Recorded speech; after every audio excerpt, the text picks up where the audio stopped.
Okay. Good afternoon, Monodachis! I hope you're all having yourself a wonderful, fantastic, extra spectacular, and positively amazing day today! Welcome, welcome! Check it out! We're not gonna waste any time today because I'm a professional monkey reactor. Uh, I need to talk about this today because I'm actually a freaking huge. Let me freaking plug this in first. Freaking, where the hell's my cable to plug in stuff? Yeah, me a cable. I found it. I found it. I got it. I'm actually a huge fan of Fable, the series. I've loved it ever since Fable 2 came out, and I fell in love so much with that game. I went back to play Fable 1, and I loved it. And then I played Fable 3, and it was not as good as the other two, but it was alright. And then it pretty much just been waiting since then for like anything else to come out that's been good. But it's like not much has happened. There was like a big trailer that came out, and it looked terrible. I mean, it looked like garbage. Like I don't even know what the hell it was. It was fugly, right? And everybody didn't like it. So apparently, potentially, the game has quote unquote abandoned the modern audience, according to their dark here. So we're gonna go ahead and check it in because I am so opinionated on this particular game, just because I'm such a fanboy. And I'm really hoping they have a return to form, but I just lost a lot of faith when Fable 3 came out, to be completely honest. And I can only imagine this, like, I can't, or opposite, I cannot imagine a world where this new game will be, honestly, anywhere close to Fable 1, and definitely not Fable 2. So I'm kind of hoping to be proved wrong there. But let's kind of go in a little bit of a nice little, we're gonna try to be super lenient, super nice about it. Let's go ahead and check it out, see what's going The on. latest look at Fable has been received pretty poorly by gamers. Sure, Damn, some are saying we've won because you don't have to play as sure, the that's a good sign. masculine, ugly character we saw in the teasers and trailers, and you can customize a new character to a certain extent. But at the same time, there are some glaringly obvious problems with this title that point to it being modern audience slop, and it is getting wrecked online for these issues. I have a few different things to show off, but before I get into the topic, if you enjoy the content I create, check out the links in the description, join the community in my live streams, and consider supporting through Patreon or YouTube memberships. Now, I love to be hopeful. I love to be optimistic about upcoming experiences, but in no way, shape, or form does the new Fable seem like Fable, at least to me and many other people. And there are some glaringly obvious problems, like the way that the male characters walk, like some of the character customizations that are in this game, NPCs, and in my opinion, what sounds to be AI voice acting. They've boasted about how there's over 1,000 voiced NPCs. There's no possible way, at least from what I have heard, that these are human beings. They sound so stiff, so robotic, really bad quality. And That freaking sucks to hear. And you could totally voice, like, you could like the typical conversion rate is like one voice actor could be hired and paid one time to voice like three different characters in like a TV show, or in a video game. That would be like pretty easy, pretty standard, pretty like not that I'm like super into it. Like I haven't really worked too much in the industry. I'll audition, but I haven't gotten an official role yet. So oddly enough, I am in the credits of Monster Prom, but that's because I was part of the Kickstarters, and I think I show up as Flamethrower Monkey. So a million voices could definitely that could be quite a few voice actors, I should say. But a lot of games have fixed that by just having just hiring an absolute ton of voice actors and just having them all do sometimes maybe they could offer 5 roles instead of 3, something like that.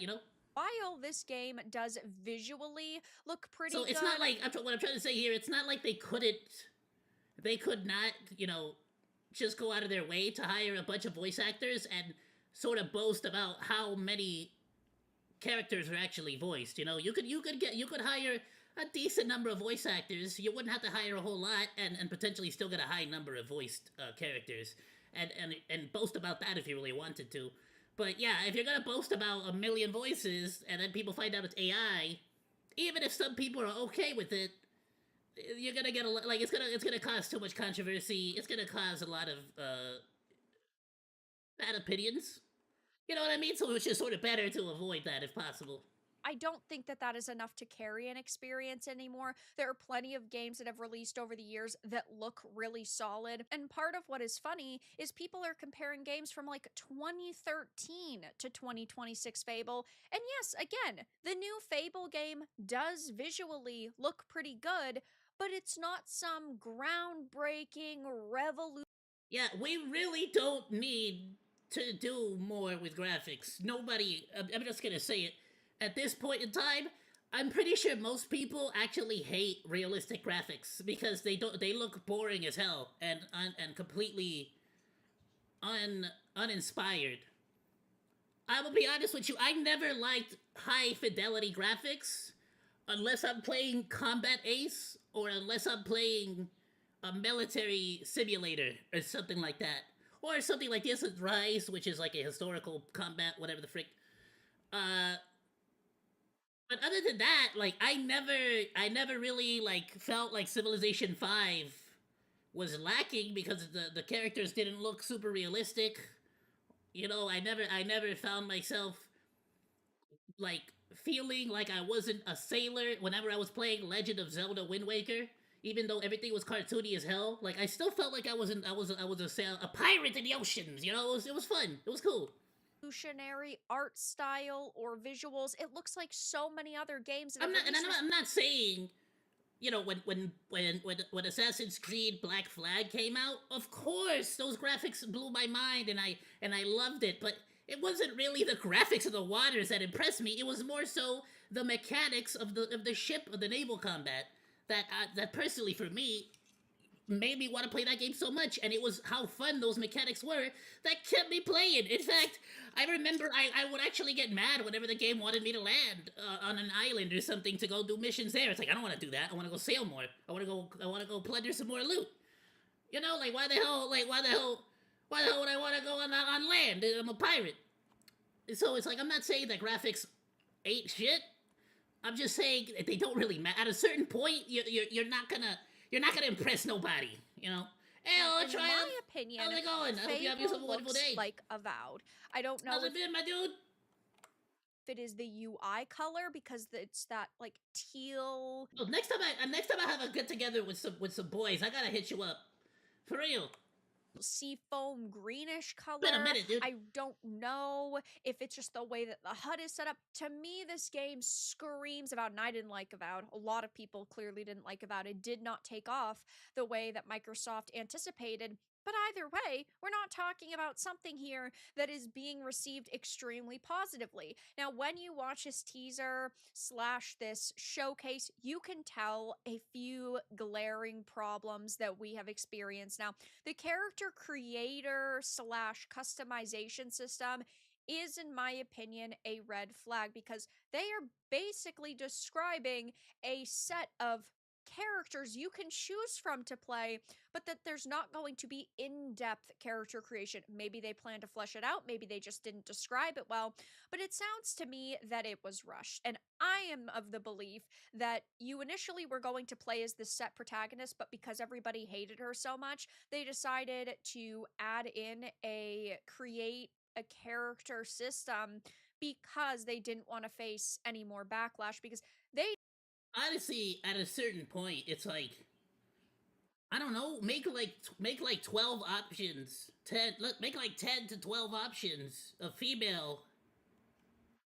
Like of female characters, and make like 10 options of the male characters. And I'm not even joking. Literally make it from like 1 to 10 on a scale of ugly to sexy, and I think everybody will be happy, right? Like at a certain point, they'll all be happy, and it just and it's freaking Fable. Just add an absolute lunatic amount of customization outfits, hairs, wigs, makeup. Like all these things have been in the game since forever. Tattoos, like Fable is renowned for its customization, and not only its customization, but how your customization changes along with the karma system.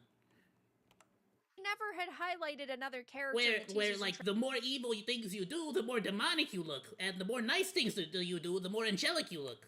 trailers. Up until this point, it was only that female. And if you really start paying attention to small details like the walking animation, it looks very feminine. It does not seem manly at all whatsoever. And I think that this is one of two things. Either they basically slapped this male skin over this existing character, and it's just the walking animation they originally intended. I was about to say, don't you just love it when you They get these? basically slapped this male skin over this existing character, I just love how fantasy and medieval these character names are. and it's just Leslie. Ah, yes, a name befitting the Lord of the Rings and Game of Thrones itself.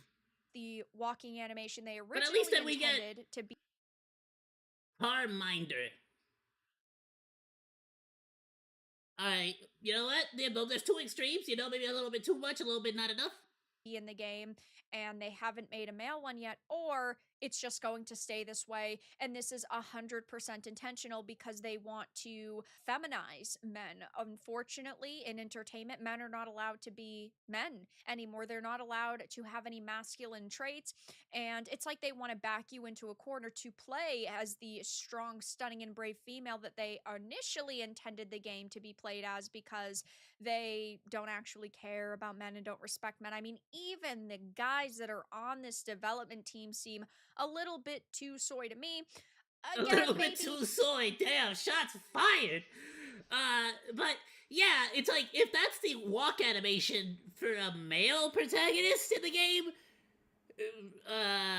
how long has this game been in production and y'all don't got a walk cycle for the male protag like y'all don't have a walk cycle. Like how garbage are these developers? Cause that's the thing, right?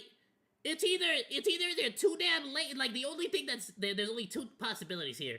Either they're too damn lazy to make a separate walk cycle, or they suck so much that this game has been in development for so long and they haven't been able to get a walk cycle for the male character. It's like, what the hell? You know what I mean? It's like it's either you're just shitty at your job or you're lazy at your job. I can't see another thing. you think that it was always their intention to have a character creator, you're allowed to And have if that it literally is just that they that it's like, oh well, it wasn't intended to have a male protagonist, then it really is just lazy. Because it's like, if you're gonna add the male protagonist, at least give it a proper walk cycle. Like that's freaking. I feel like even as someone who's never developed a game, that's like game development 101. opinion. I do not believe it though. And there are people saying things like they didn't forget that's exactly how these male feminists walk on the work floor over there, and it's true. And the strong brown woman who checks the protagonist out walks like a man. It's very interesting that most of the characters with some sort of position of power in this game, Yeah, the chick in the green over there actually does have a very masculine walk cycle. Actually, the more you look at it. like blacksmiths, for example, are women, and generally women of color, that were highlighted in this trailer. And there was even a homeless man who looked like Joe Dirt, but that has drawn a lot of backlash as well because it seems very intentional. And there are going to be people out there who say, oh, you're overreacting. You're just looking for a reason to attack this game. It's not my fault that there have been these patterns in the video game industry for over a decade now. And when I see this, It's like if there was nothing to attack, she probably wouldn't make a video on it, huh? Like I just don't see her making a bunch of videos about how Arc Raiders is like doing really bad And I'm just gonna say, I think I've had, for the most part, of playing as a female character in Arc Raiders. I can't think of a single outfit that's like overtly sexy or anything sexualized at all. Every single outfit, the ladies are hella covered up.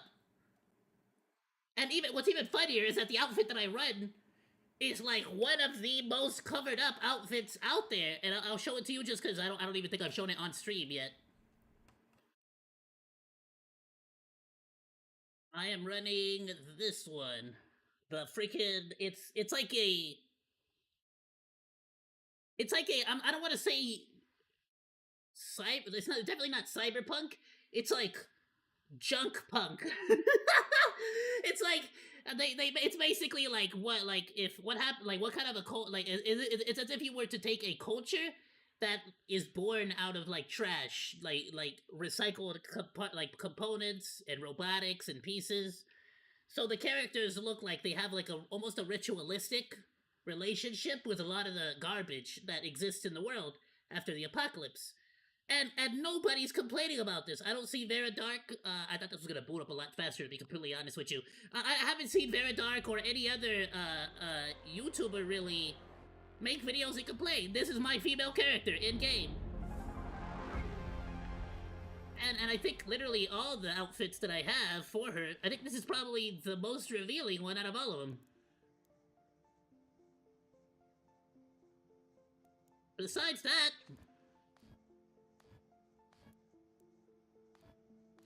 literally everything is well covered. I want to get this one actually. It looks like the Gundams. Anyway, but like, just so you know, I'm not lying. Literally, okay, that was a little bit like, well, not even revealing really. Just doesn't have a mask on.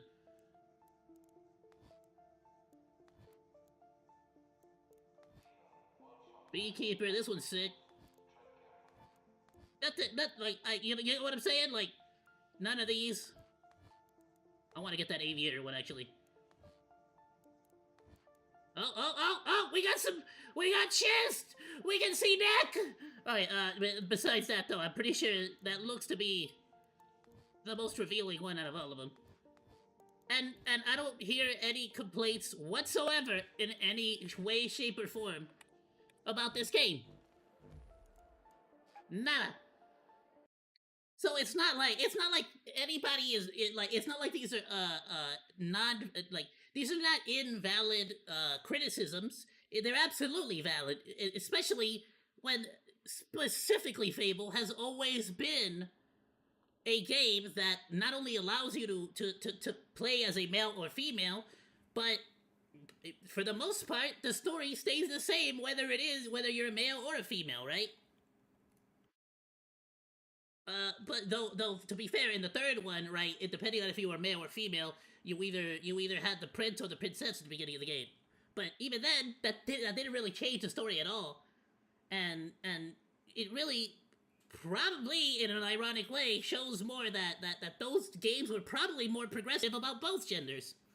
Pattern playing out, I am going to call it out. I would rather criticize and call out and be weary and be wrong at the end of the day than let it slide until the point where the game comes out and it's a pile of trash and everybody bought it and they were scammed out of their money. Here's another post criticizing the fact that the frame rate seems extremely unstable, which I agree with. I complained about this several times throughout the event, that it looked like it was 30 FPS and that it was dropping. This is just not the state that you should be highlighting and showing off a game in my opinion. But they say that our male character has a fairly feminine walk, which you can see below, and while I'm happy to know we can choose whichever sex, I do have an expectation of a more masculine hero strut, and this misses the mark for me. Yeah, I really hope that they go back to the drawing board and they work on this, but we are talking about modern day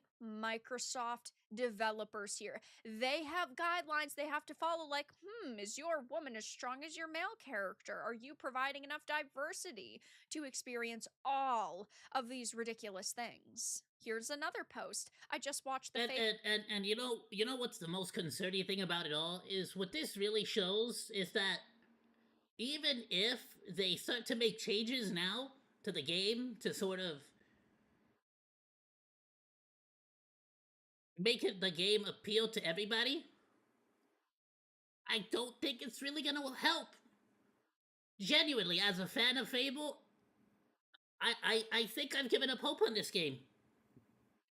And let me explain my reasoning behind this. At this point, it doesn't matter how much you change of the game, right? Because it was built from the ground up with this like weird politics and weird modern audience like situation embedded into every little aspect of the game. You could tell just by the way the character walks. They can't even get that right.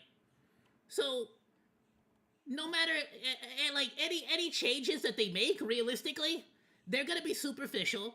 They're gonna be surface level, and I could just tell already that it's not going to actually be like a good Fable game the way we remember it. I unfortunately have lost all hope. They would have to literally scrap the entire project and start over on a brand new one for me to even begin to start having faith again, to be completely honest with you.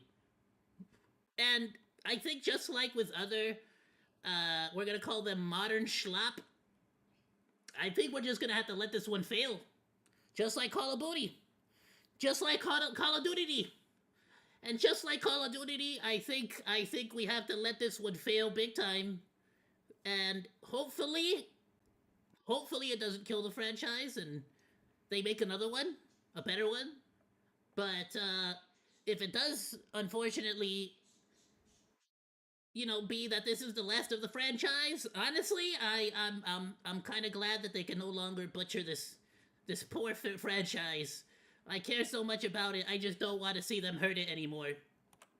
Trailer, and I'm left wondering if there's any canonical reason why people are apparently going extinct in medieval times. Maybe Xbox heard Dark Age and completely misunderstood what it meant. This looks ridiculous and this fad needs to die out. Yeah, I don't have a problem with you adding a diverse character here and a diverse character there. It's fine if you want to have a story surrounding a certain group of people within your fantasy world, but at the same time, we are talking about over representation here to the point where And yes, for those wondering, there are literally like different continents and different like landscapes that do have dark skinned people in Fable.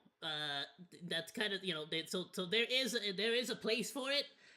But this is like one of those classic like we want to put in as many mixed race people as possible, and now it no longer makes sense. And if anything, feels more like you're walking around at Disneyland, because what with the race quotas, as opposed to an actual video game taking place in Albion.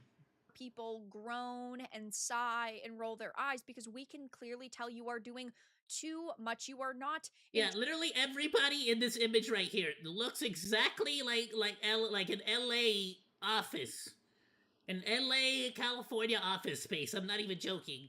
This doesn't even look like medieval anymore. This just looks like a Renaissance fair here in LA. introducing inclusivity and diversity naturally. You are doing it because you are going down a checklist, and people are going to call you out on that every single time. Fable is looking exactly as expected from a modern Western Yeah, what the hell is that? She looks like a thumb. Race aside, none of these characters look appealing. None of the costumes look Doesn't even look human. cool. None of their faces look cool. The facial animation. Aw, that's just weird. Why she looks like somebody put butter on her face and then like mushed it all together, like deformed her face altogether. Animations were very, very bad. And we're just talking about problem after problem after problem here. Fable just saved their whole game. It's not as bad as this one, right? But damn. Reputation by getting rid of this woman as the main character and letting you create your own. And I do agree that it does help them a lot.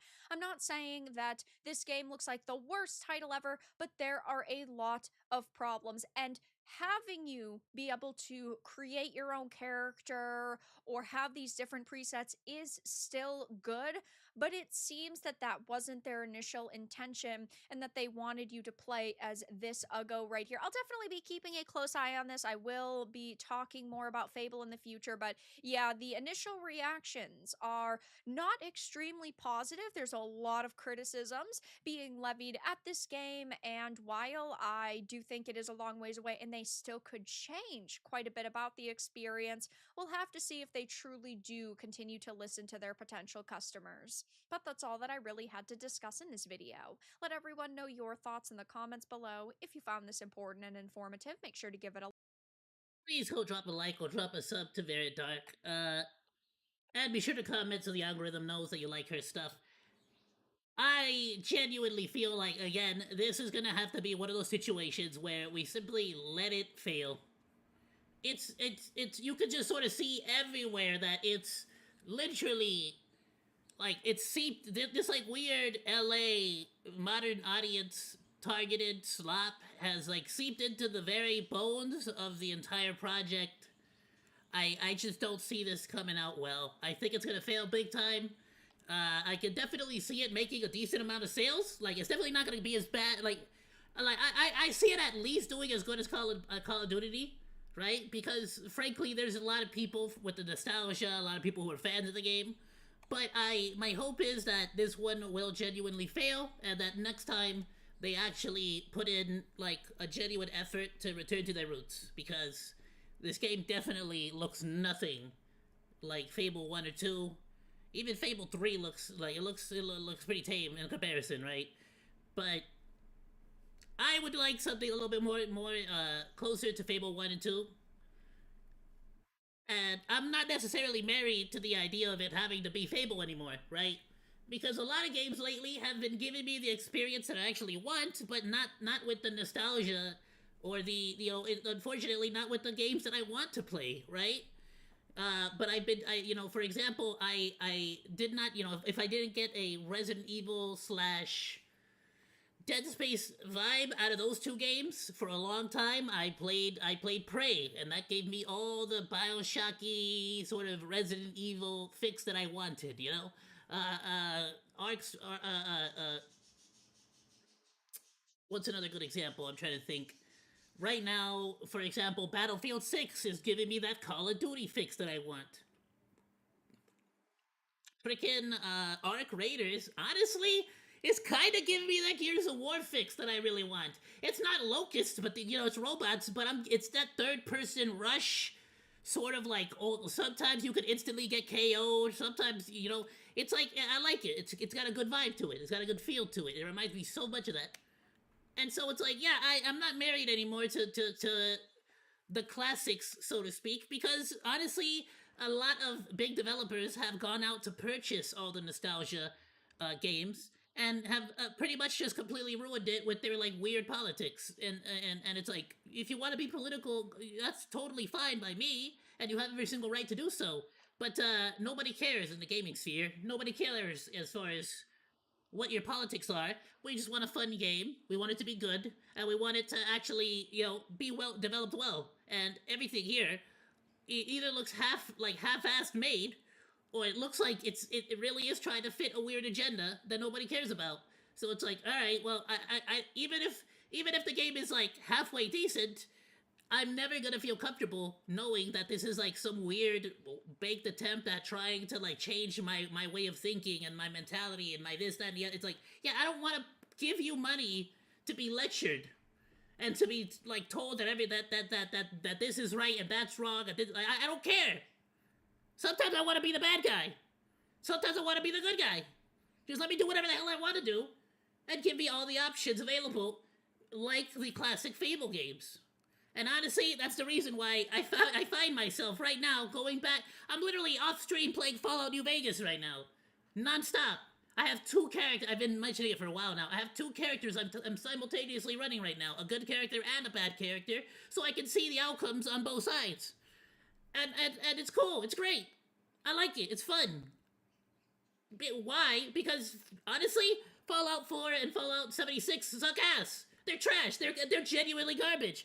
Like half of the freaking updates in 76 don't like ruin the lore of the game that's been like in play since forever. So it's like at this point, I don't even.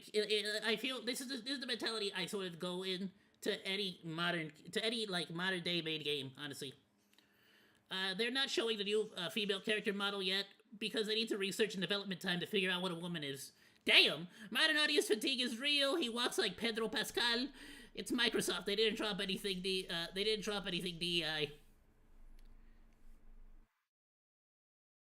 What? Oh, they didn't like drop any of the DEI stuff. Well, it doesn't matter. Like even if it wasn't Microsoft, like you can't just like any superficial changes you make aren't gonna actually genuinely make a difference because they made the game from the ground up with that intention, you know. And same thing with Call of Duty. They made the game from the ground up with the intention of swindling you out of every single microtransaction dollar for Warzone and battle passes and cosmetics. So yeah, of course that's all that like no matter how much they try to change it, that's what the game is built for. That's what the game is intended for for Warzone, and the multiplayer is gonna feel like Warzone, and that's it, right? Alright, Monodachis, please go drop Veridark a like, go drop her a sub, all that good stuff. I'm gonna go ahead and link the video on Discord, and I'll be sure to drop the link down in the description below if you are watching on the VOD. Let's move on. Speaking of the games doing trash right now, we got a brand new Fleekazoid video about, it's literally about the modern era of gaming. Let's see what he has to say. I can already tell it's gonna be freaking hysterical. Let's get right into it.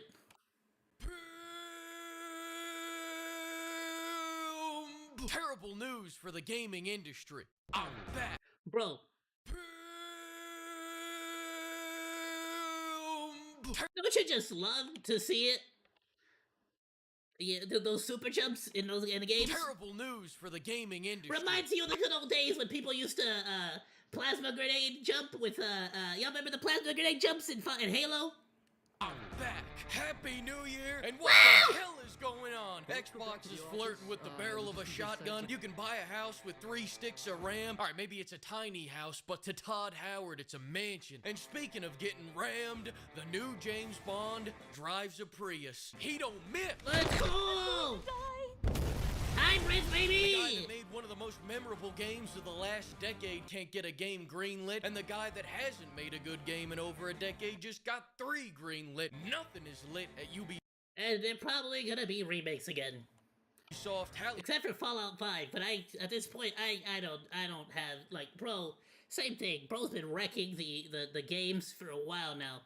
Facts, and all the SSDs are out of stock right now because of this.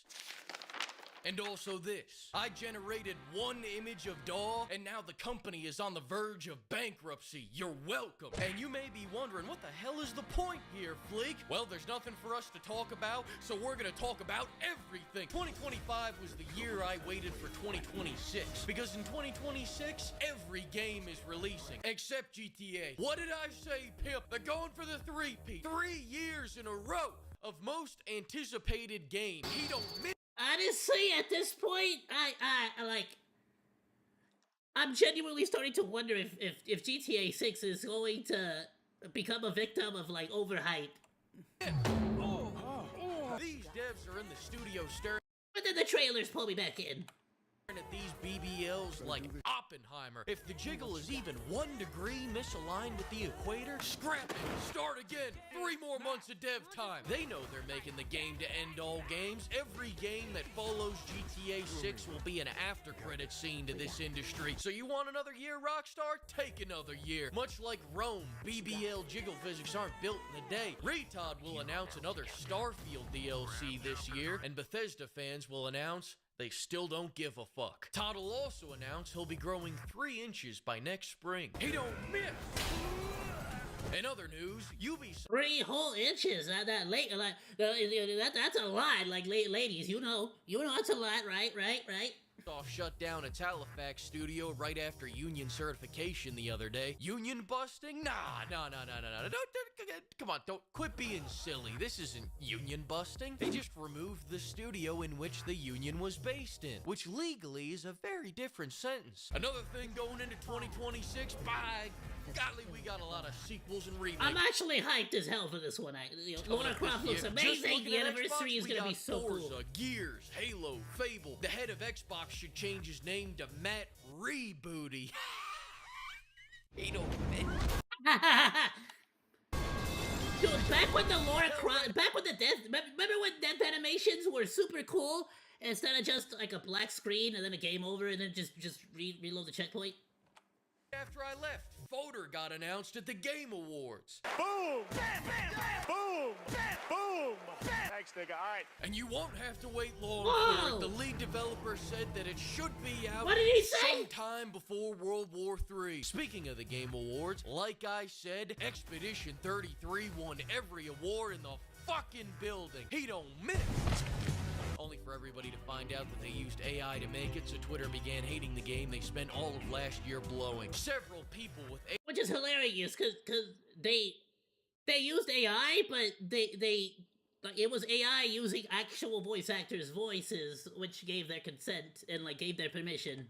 8-hour video essays are gonna have to take them down now that nothing has changed. Then after they admitted to using AI, everyone else also admitted to using AI. The Arc Raiders devs probably had my favorite quote saying, "We use AI, cause this game dev shit's kinda boring, man." And the Avowed guy said, "Hey, we would never use AI." So as stupid as AI is, it can still beat whatever these West Coast devs are spitting out. Even the French can win. Concord 2 is coming out, and the game looks Hey, somebody put a 1 tally mark next to the French flag. about as generic as its name. High Guard was supposed to be a game that quietly dies on the back pages of Steam, but thanks to Joff, it's getting a public execution. He just Yo, for real, they actually wanted to do a bit of a stealth drop, and if anything, I feel like Jeff kind of screwed them over.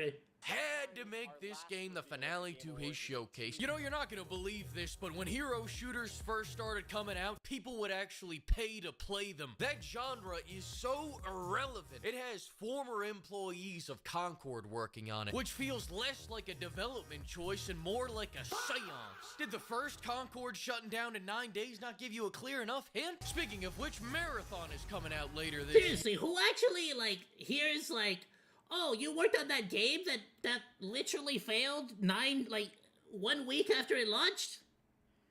Well, hop on board. We can definitely use your talents.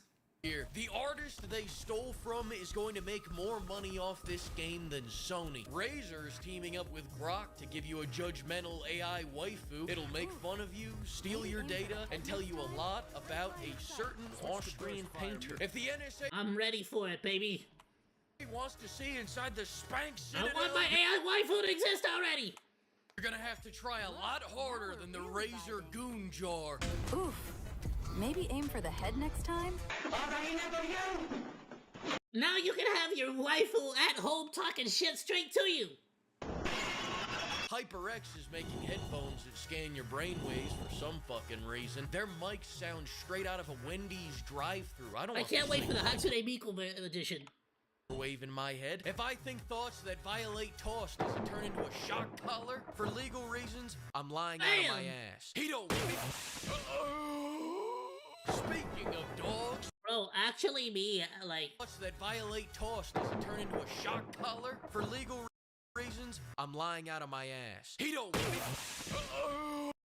yeah, poor Kaya, bro. Poor Kaya. But honestly, this is how 2025 had me feeling so far. And 2026 pretty much got me, like, right just about, right? Like, I know we just got started with the year, but damn! Hey, shout out to all of you for getting me to 700, though, beginning of the year. Let's freaking go! Thank you all so much! Y'all making this year bearable for me! Look at these sweater puppies. It's crazy that you can get this for 10% off using code PIMP. Because you motherfuckers can't spell. Nintendo decided not to fuck over their fans for once and actually show some passion. I can't believe it either. Listen to this. In an effort to spread some holiday cheer to low-income households, they discounted Mario Kart World by 1%. Now, I need you to think for a second. When you play PlayStation games, what's the big question always nagging at your mind? Nah, it's not can they make Venom have a fatter ass than MJ. It's how can I automate the last 20 minutes of gameplay they forgot to take out? Well, PlayStation is getting into into AI with a patent for ghost player technology. PlayStation finally solved the biggest problem in modern entertainment. Sorry, what? They're sick of all these years of degrading themselves, degrading their art, to stoop to our feeble minds, making SpongeBob come all over the walls so you don't get lost. Now we can remove all that. We can remove the controller. We can remove the TV because the PlayStation will play itself. Soon. That's just a Let's Play. That's just a Let's Play at that point. You're just watching an AI do. That's just watching Neurosama do a Let's Play, but with no commentary. You won't even need to watch the cutscenes. At least with Neurosama, you get the commentary from Vito and Neuro, and maybe Evil. You know what I mean? For you and then send you a push notification saying you felt something. It was complicated. 5 stars. This is the natural evolution of cinema. First we watched movies, then movies. Oh, they actually want to do the whole like dead internet theory, but in actual gaming. Now Sony can claim that they have 1 million active players when really nobody's playing the game at all. To be games. Now the games are politely asking us to step aside. PlayStation says this increases accessibility. Of course it does. It makes games accessible to people who don't want to play them. But you see, here's the problem. They make places for those people. They're called movie theaters. You're gonna love them. No. Don't fight me on this. Who does John Cena follow on Twitter? You or me? You or me? You or me? With all that being said, though, I don't want you to get the wrong idea. Is that actually true? John Cena actually, like the actual real John Cena follows him? Negative. That's freaking wild. I believe we've actually got a lot of great It's actually really games coming cool. out this year. Code Vein 2, Dynasty Warriors, Code Vein 2, Neo 3, Dude, Code Vein 2, looks amazing. Lego Batman, Dawn of War, Let me know if you want to see me play Code Vein 1. Code Vein 1's dope.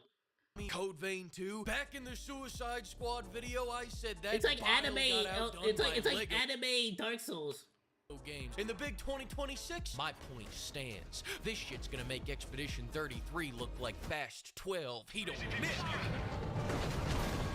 Fans of that game went from Suicide Squad to Suicide Watch. Not unlike Xbox. If your grandparents buy you an Xbox, it's a sign they hate you. It's rumored that they're laying off 22,000 people. For the record, that's the population of Albuquerque, fucking New Mexico. Now, with they laid off the entire population of a city. And y'all say AI's not gonna take jobs. all this tin-skin labor force being employed by every company, you'd be forgiven if you To be fair, I don't know how much of that is AI and how much of that is just them being stupid with their video games and not actually selling any games anymore. every company is using it. Some are. Some still understand the value of abusing their human employees. And no one understands that more than Naughty Dog. Naughty Dog blasts more crunches than Lizzo blasts Crunchwrap Supremes. Their game is 2 years out, and they were crunching over Christmas. Bro, I want a Crunchwrap Supreme now. To get an internal demo done. You may think it's easy to make the game that's gonna destroy your company, but not on Drucklefuck's watch. Let me remind you of something. This man banned the word fun during the making of The Last of Us Part 2. They also banned the word family. Yeah, to be fair, it makes sense now why The Last of Us 2 was not fun.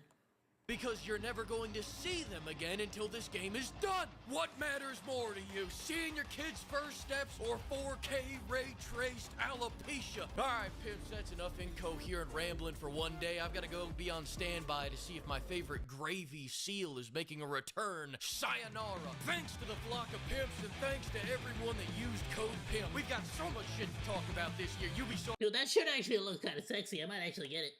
Just canceled Prince of Persia. Black Flag Remake just got delayed by a year. They just canceled 5 other games. The good news keeps coming.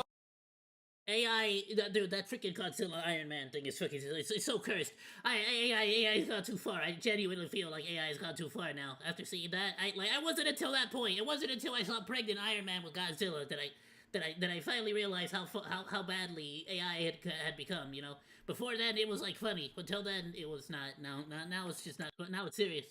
Now it's super serial. Ladies and gentlemen, please go drop Fleekazoid an absolute like. Go drop him a sub. Go drop him a comment so the algorithm knows that you like his stuff. What a hilarious video. Nah, son, let's be real. Like, we just got finished talking about how Fable looks like trash now. And at this point, if anything, it's actually a good thing, right? Because now my wallet has never been, like,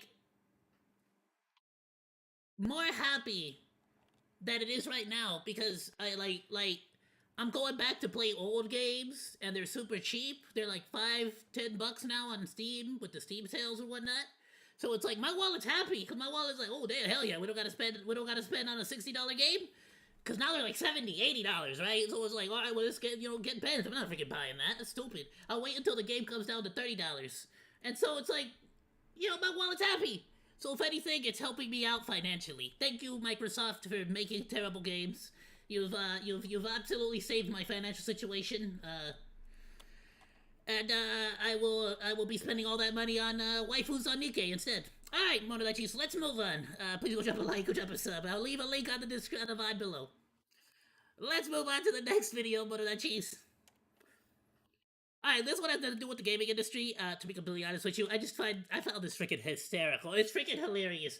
Bro got, like, oh my goodness.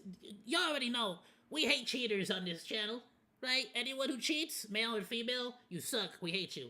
Period. That's it. No mercy, no sympathies for no cheaters. And this right here is one of the funniest, most hilarious instances of cheaters getting caught. Let's check it out. This TikTok video just ended his marriage, and because of it, the guy who's in Italy is now suing a restaurant after they filmed him on a date with his affair and posted it on TikTok. Come on, talk about not taking any accountability here. Do you know what the simple life hack to not get caught in an affair is? Don't have an affair. But today we're looking at Oh, skill issue that like how you that stupid? Well, but it's like so funny, bro, because the bro really went all the way to Italy to cheat on his wife and still got his ass cut. situation involving a 42-year-old married man from Sicily who went out to dinner with another woman and got filmed by a restaurant for their promotional content. And because of this, his marriage is now over. So he wants someone to pay for it. And I guess that person is not himself, because we are allergic to accountability sometimes. Oh, and it's also worth pointing out that his identity was never officially disclosed by any major news outlet in English nor in Italian, because the press, especially in Europe, goes a little bit out of its way to protect the privacy of its citizens when it comes to them not being public figures. And in Italy... And to be fair, right? I don't want to excuse the restaurant. The restaurant should not be recording you without your consent, right? It's like... Now you'll see, I have... There's a lot of nuances here, right? But the restaurant is wrong for recording this guy, right? Like, without him knowing. The standard is enforced even more strictly, and we'll see that in a moment. So what we do know is the guy is living in Canania, Sicily, and decides that he wants to take his lover out for a nice evening. But the problem is, this isn't his main lover. This is a side lover. The dude is married. So I guess he makes up a cover story and decides to go with the whole, honey, I have a business dinner tonight. And then he heads out. So that was fine until these meddling restaurant owners wanted to make some promotional content. Because I guess what never crossed his mind was whether the restaurant might be creating content for their social media that night, because that's exactly what happened. And the restaurant staff, they were recording videos for promotion and filming the restaurant during service, showing customers enjoying their meals for social media. Except in this case, the advertising came with an unexpected bonus feature. Clear. And you know what's hilarious? You could easily fix this by just blurring their faces. Blurring the restaurant, you know, just blur them, or even better, have your family come in for an evening and just give them all a free, dinner. You know, close up the shop, have everyone, a bunch of family members from the employees come have dinner, serve them all a free plate, bam, you got a phenomenal ad, and all it cost you was a couple of plates. You know, and I'm sure your employees would be more than happy to cook for their own family and sit down with them at the table after you record your little footage, you know? That would be phenomenal. But no, they gotta go and record random ass people for TikTok. Footage of a married guy having what was very obviously not a business dinner, because it was essentially a one-on-one dinner with a woman who was clearly not his wife. And here's where things really went sideways, because the restaurant posted the promotional video to TikTok, and somehow the dude's wife ended up watching it. I mean, that is like one of the most diabolical algorithm pulls. Like, you know, TikTok's over here like, oh, you might want to see your husband here.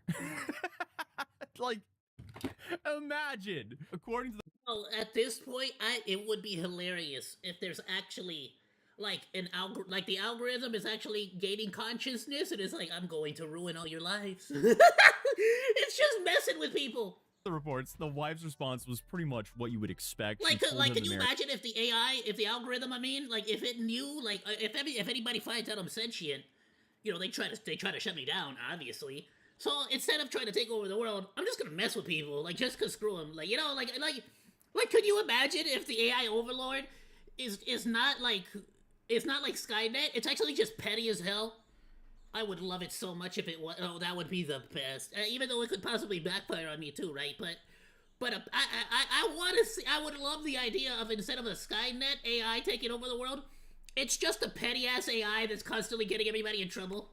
Was done, packed up his stuff, and kicked him out of the house. And the whole thing apparently unraveled just like a few days after the video was uploaded. So clearly the algorithm was working on overtime here. So now, instead of, I guess, accepting that his affair got exposed and dealing with the consequences of cheating, this guy decided to sue the restaurant. And his argument was that they violated his privacy by filming him. They kind of did. To be fair, they kind of did. Like, I'm not saying what he did was right, but I also don't. I kind of don't want just any restaurant to be filming me, or like any place I go to. You know, like to eat, or like a place I'm paying to be at. I don't really want them to just like just because I'm paying to eat there, or I'm paying to like be at the, like, you know, use the facilities there or whatever. I don't know if I'm okay with that being like a free contract to be like, I'm allowed to record you for my commercials. It's like, no, how about you hire, like, you know, there used to be a whole like, you would have to actually record and film your own actual commercials with actors and shiz. Now y'all just think y'all just like directors because you got an iPhone Without permission and posted online. But I feel like the question most people are asking online is, does he actually have a legitimate case here, or is it like just? And yes, I understand the hypocrisy of the fact that I'm using my iPhone right now to make my avatar move. But you get what I'm saying. Cheater trying to blame someone else for his own mess. I put in like 5% more effort than they did.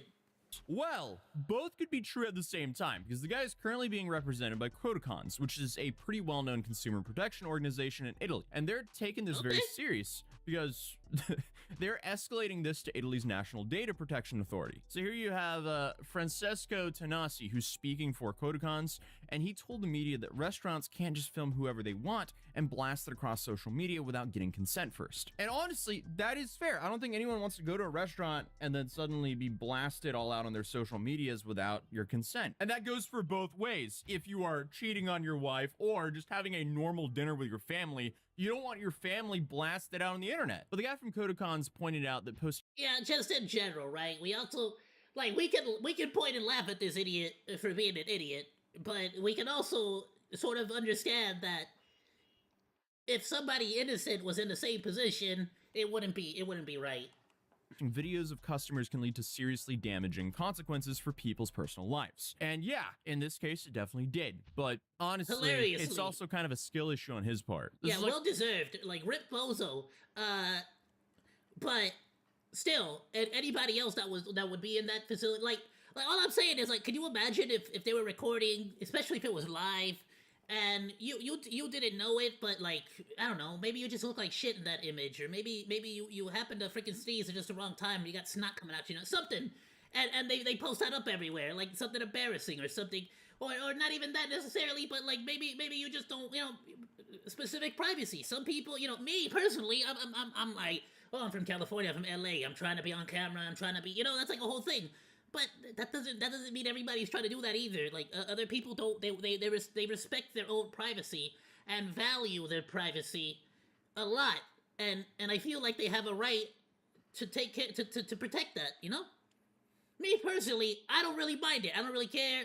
I've been interviewed before. I've been on TV a couple of times in the past. I've done some, like, recordings for like businesses. But other than that, like nothing too crazy. So it's like, so I'm fine with it, but that doesn't mean everybody else is. One of the few cases where I'm not on the side of anyone involved here. I don't like that the restaurant did that, and also I'm not a fan of the guy cheating on his wife. So Big agree. Be in the marriage or be out of the marriage. 1 foot in, 1 foot out is just a waste of time for everyone involved. I'm not trying to sit here and be like some sort of crazy moral authority here, but having some urgency and willingness to make tough decisions, that is kind of a life hack. Make the harder decisions in your life now so your life gets easier. And so someone doesn't take that wrong. Hannah and I are still together, and we've been going on for like 9 years. So, yeah, I digress. But to be fair, it also kind of is a thing of like, I don't think it has anything to do with like a difficult choice. There are just some people out there, and I know because I've seen them. I have people in my personal life that are just like that, where they literally just want a consistent person to be with, and then but they want to cheat as well. They want to have different women. It's weird. They could be, and I'm gonna be honest with you, they never respected women, right? Like the people that I do know like that. But it is what it is. Like that, there are some people that are just like that. It's disgusting behavior, and I definitely don't condone it myself personally. Like many countries, Italy has some seriously strict rules about using people's images without their permission. They think it's convenient especially and fun, after the or implementation of GDPR. They kind of want to have their cake and eat it too. You get me? It's not like they are like, oh, I just can't break up with my wife, so I started dating this other chick. No, you're telling me you have the quote-unquote courage to go and like ask out another random person, but you don't have the courage to break up with your current partner? Then you're just a piece of shit. It has nothing to do with bravery or cowardice. I guess the relevant laws here is Article 10 of the Italian Civil Code and Articles 96 and 97 of their copyright law. Basically, what they say is you can't just reproduce, display, or profit from someone's image without getting their okay first. So apparently, Italy is just a nightmare for IRL streamers. But I guess there are some situations where you don't need consent. If someone's famous enough that there's a public interest in their activities, or if their image is being used for educational or cultural purposes, you're genuinely fine. But sitting in a restaurant cheating on your wife is apparently a no-go, or at least documenting that. And I guess the same thing goes for like if you're photographing a public event or parade or ceremony where people, can reasonably expect to be captured on camera. That's fine. But the critical part of this case is that would be like a lot of those nuances that I mentioned. Of course, if you're in a public place with a reasonable like where it would be reasonable to expect to be recorded, yeah, sure, but that definitely doesn't, for me at least, it doesn't apply to just any random restaurant. Using someone's image for advertising or commercial promotion absolutely requires explicit consent. If your business is trying to make money off of someone's likeness, you need their permission in writing. And even if you appeared for less than a second, you still... I feel like even like, well, I don't know how the laws in Italy work, but like in my opinion, personal opinion, I feel like even putting up signs outside like, hey, we are recording today for the purposes of using footage for an advertisement. Be aware, before you enter the restaurant, you are consenting to be on film if you eat here. Like it's not that difficult. Need his consent. So since the video was created and posted for promotional purposes, no consent was obtained, and his image was still identifiable enough to generate real consequences, the end of his marriage, then the issue isn't really screen time or intent, but the commercial use of an identifiable person's image along with the damage that followed. So from a pure legal standpoint in Italy, the restaurant might actually be in trouble here. It's also worth noting that this case might actually be viewed pretty differently in the US, as American law tends to be far more permissive when it comes to filming in public or semi-public spaces, especially when someone appears incidentally in promotional content. Obviously, there are limits around the commercial use, but they're looser compared to Europe. So my understanding is as long as the person isn't a public figure being used as an endorsement and there's no reasonable expectation of privacy, courts of the US often side with businesses or treat these disputes as minor issues best resolved by removing the content, not by awarding damages. And this raises a very fair question. Should businesses be allowed to film customers and use that footage for profit without permission? I don't think so. I don't think that's a good idea. Yeah, I don't feel like without permission, but I feel like you even the bare minimum is like totally valid. Like, like putting up signs all over, like very, very obvious and very plain to see. In fact, I would even urge, to put up a sign in front of the doors before you enter, or maybe even having someone standing there, like the waiter or the server or whoever, like anybody who's there to, if there happens to be somebody there who's like organizing, assigning people their seats, have them tell the customers like, be aware we're recording today. I would urge that specifically. Like doing the bare minimum should be enough for me personally. Unless it was in a very open or public space, there is a lot of nuance here, but it is interesting because the entire I do also feel like, let's say you go into a restaurant at a mall and they have like those seating arrangements where it's technically quote unquote outside the restaurant, but it's still inside the mall. At a certain point, it's like, it's a mall. Yeah, you're gonna get recorded. I'm sorry. Like, it is what it is. If you don't want to be recorded, ask for a seat inside the restaurant. That to a certain degree.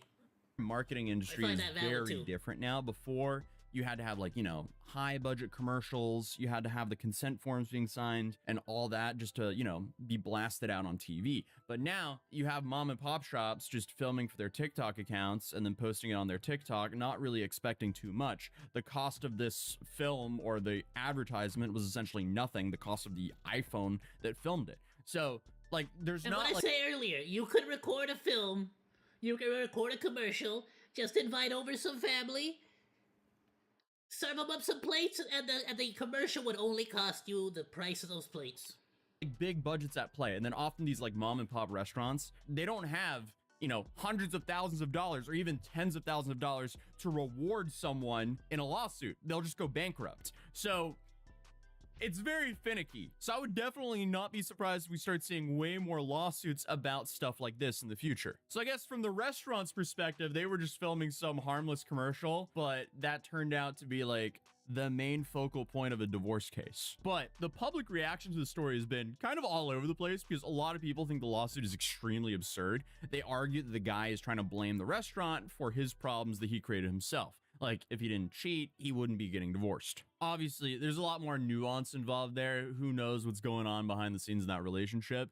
But still, yeah, you shouldn't be cheating. So then you have the other side of the internet saying, well, just because he's a bad husband doesn't mean, the business can violate his privacy rights. So, I mean, yeah, like I said previously, both sides can be true here. He can be wrong for cheating, and the restaurant can be wrong for using his image without permission. But at its core, this is definitely a new age problem. This is interesting. We didn't have to deal with this stuff 50 years ago, because you could technically boil it down to one single TikTok derailed someone's entire life. Now, obviously, that's oversimplifying it. Obviously, it was his decision that derailed that life as well, but hey, it is... Yeah, his life got derailed because of his own actions. Unfortunately, or rather, fortunately for the wife, the restaurant just happened to, be the straw that broke the camel's back, so to speak, quite directly as opposed to indirectly.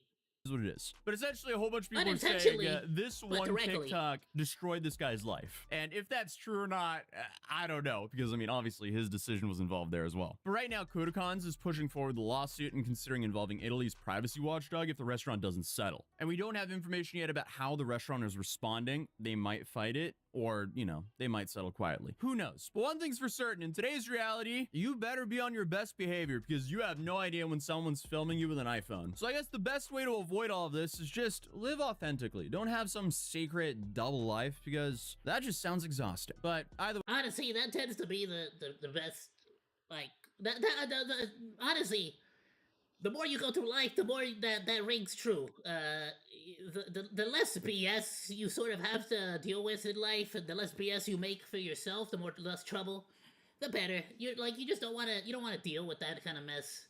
That's a lot of stress, a lot of trouble, a lot of negative emotions. It's like, ooh, why do that, bro? We could just be chill, just be chill with white waifu. Just that's it. End of story. Why don't you just take your waifu out to dinner? If you don't like them, then why the hell would you get together with them in the first place?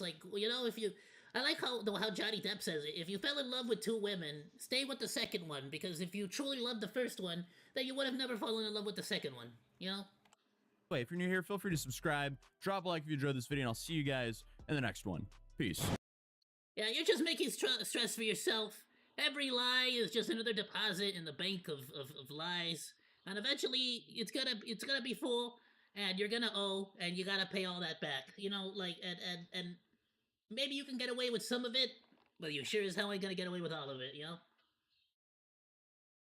Alright, Monodachis, please go drop a Tozy a like, go drop him a sub, comment down in the description below so that he can go ahead and get some nice, juicy algorithm points. You know how YouTube be. I honestly wanted to look this up. It's a little bit more of educational, Monos. I don't care about anybody's politics here. Yeah. Don't at me. If you think this fool was good, bad, if you think I don't care. I really don't care about your opinion. So, but if you do hate my opinion, please go into the comment section down below and leave it because it helps the algorithm. But in general, just so you know, I don't care about your political take. Alright. Let's go ahead and check out this freaking dude.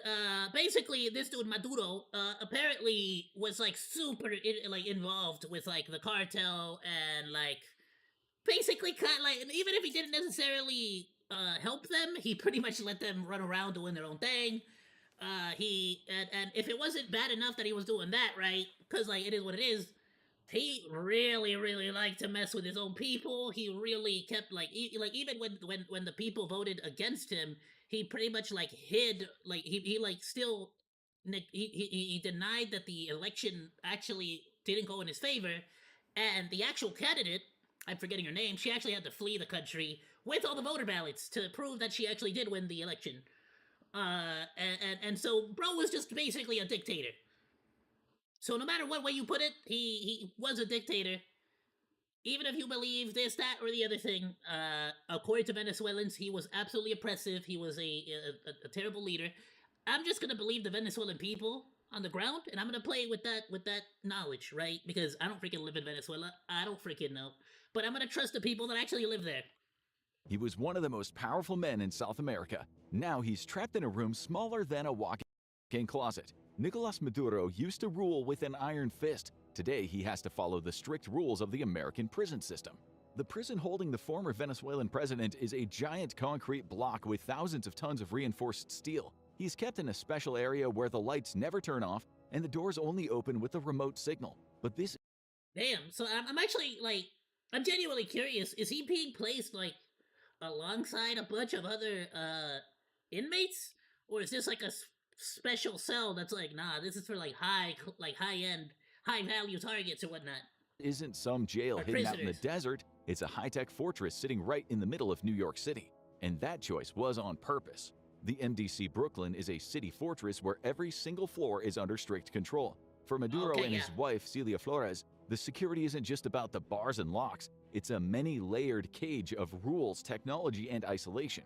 To get why this cage is so tough, you first have to look at how the U.S. snatched him from his palace.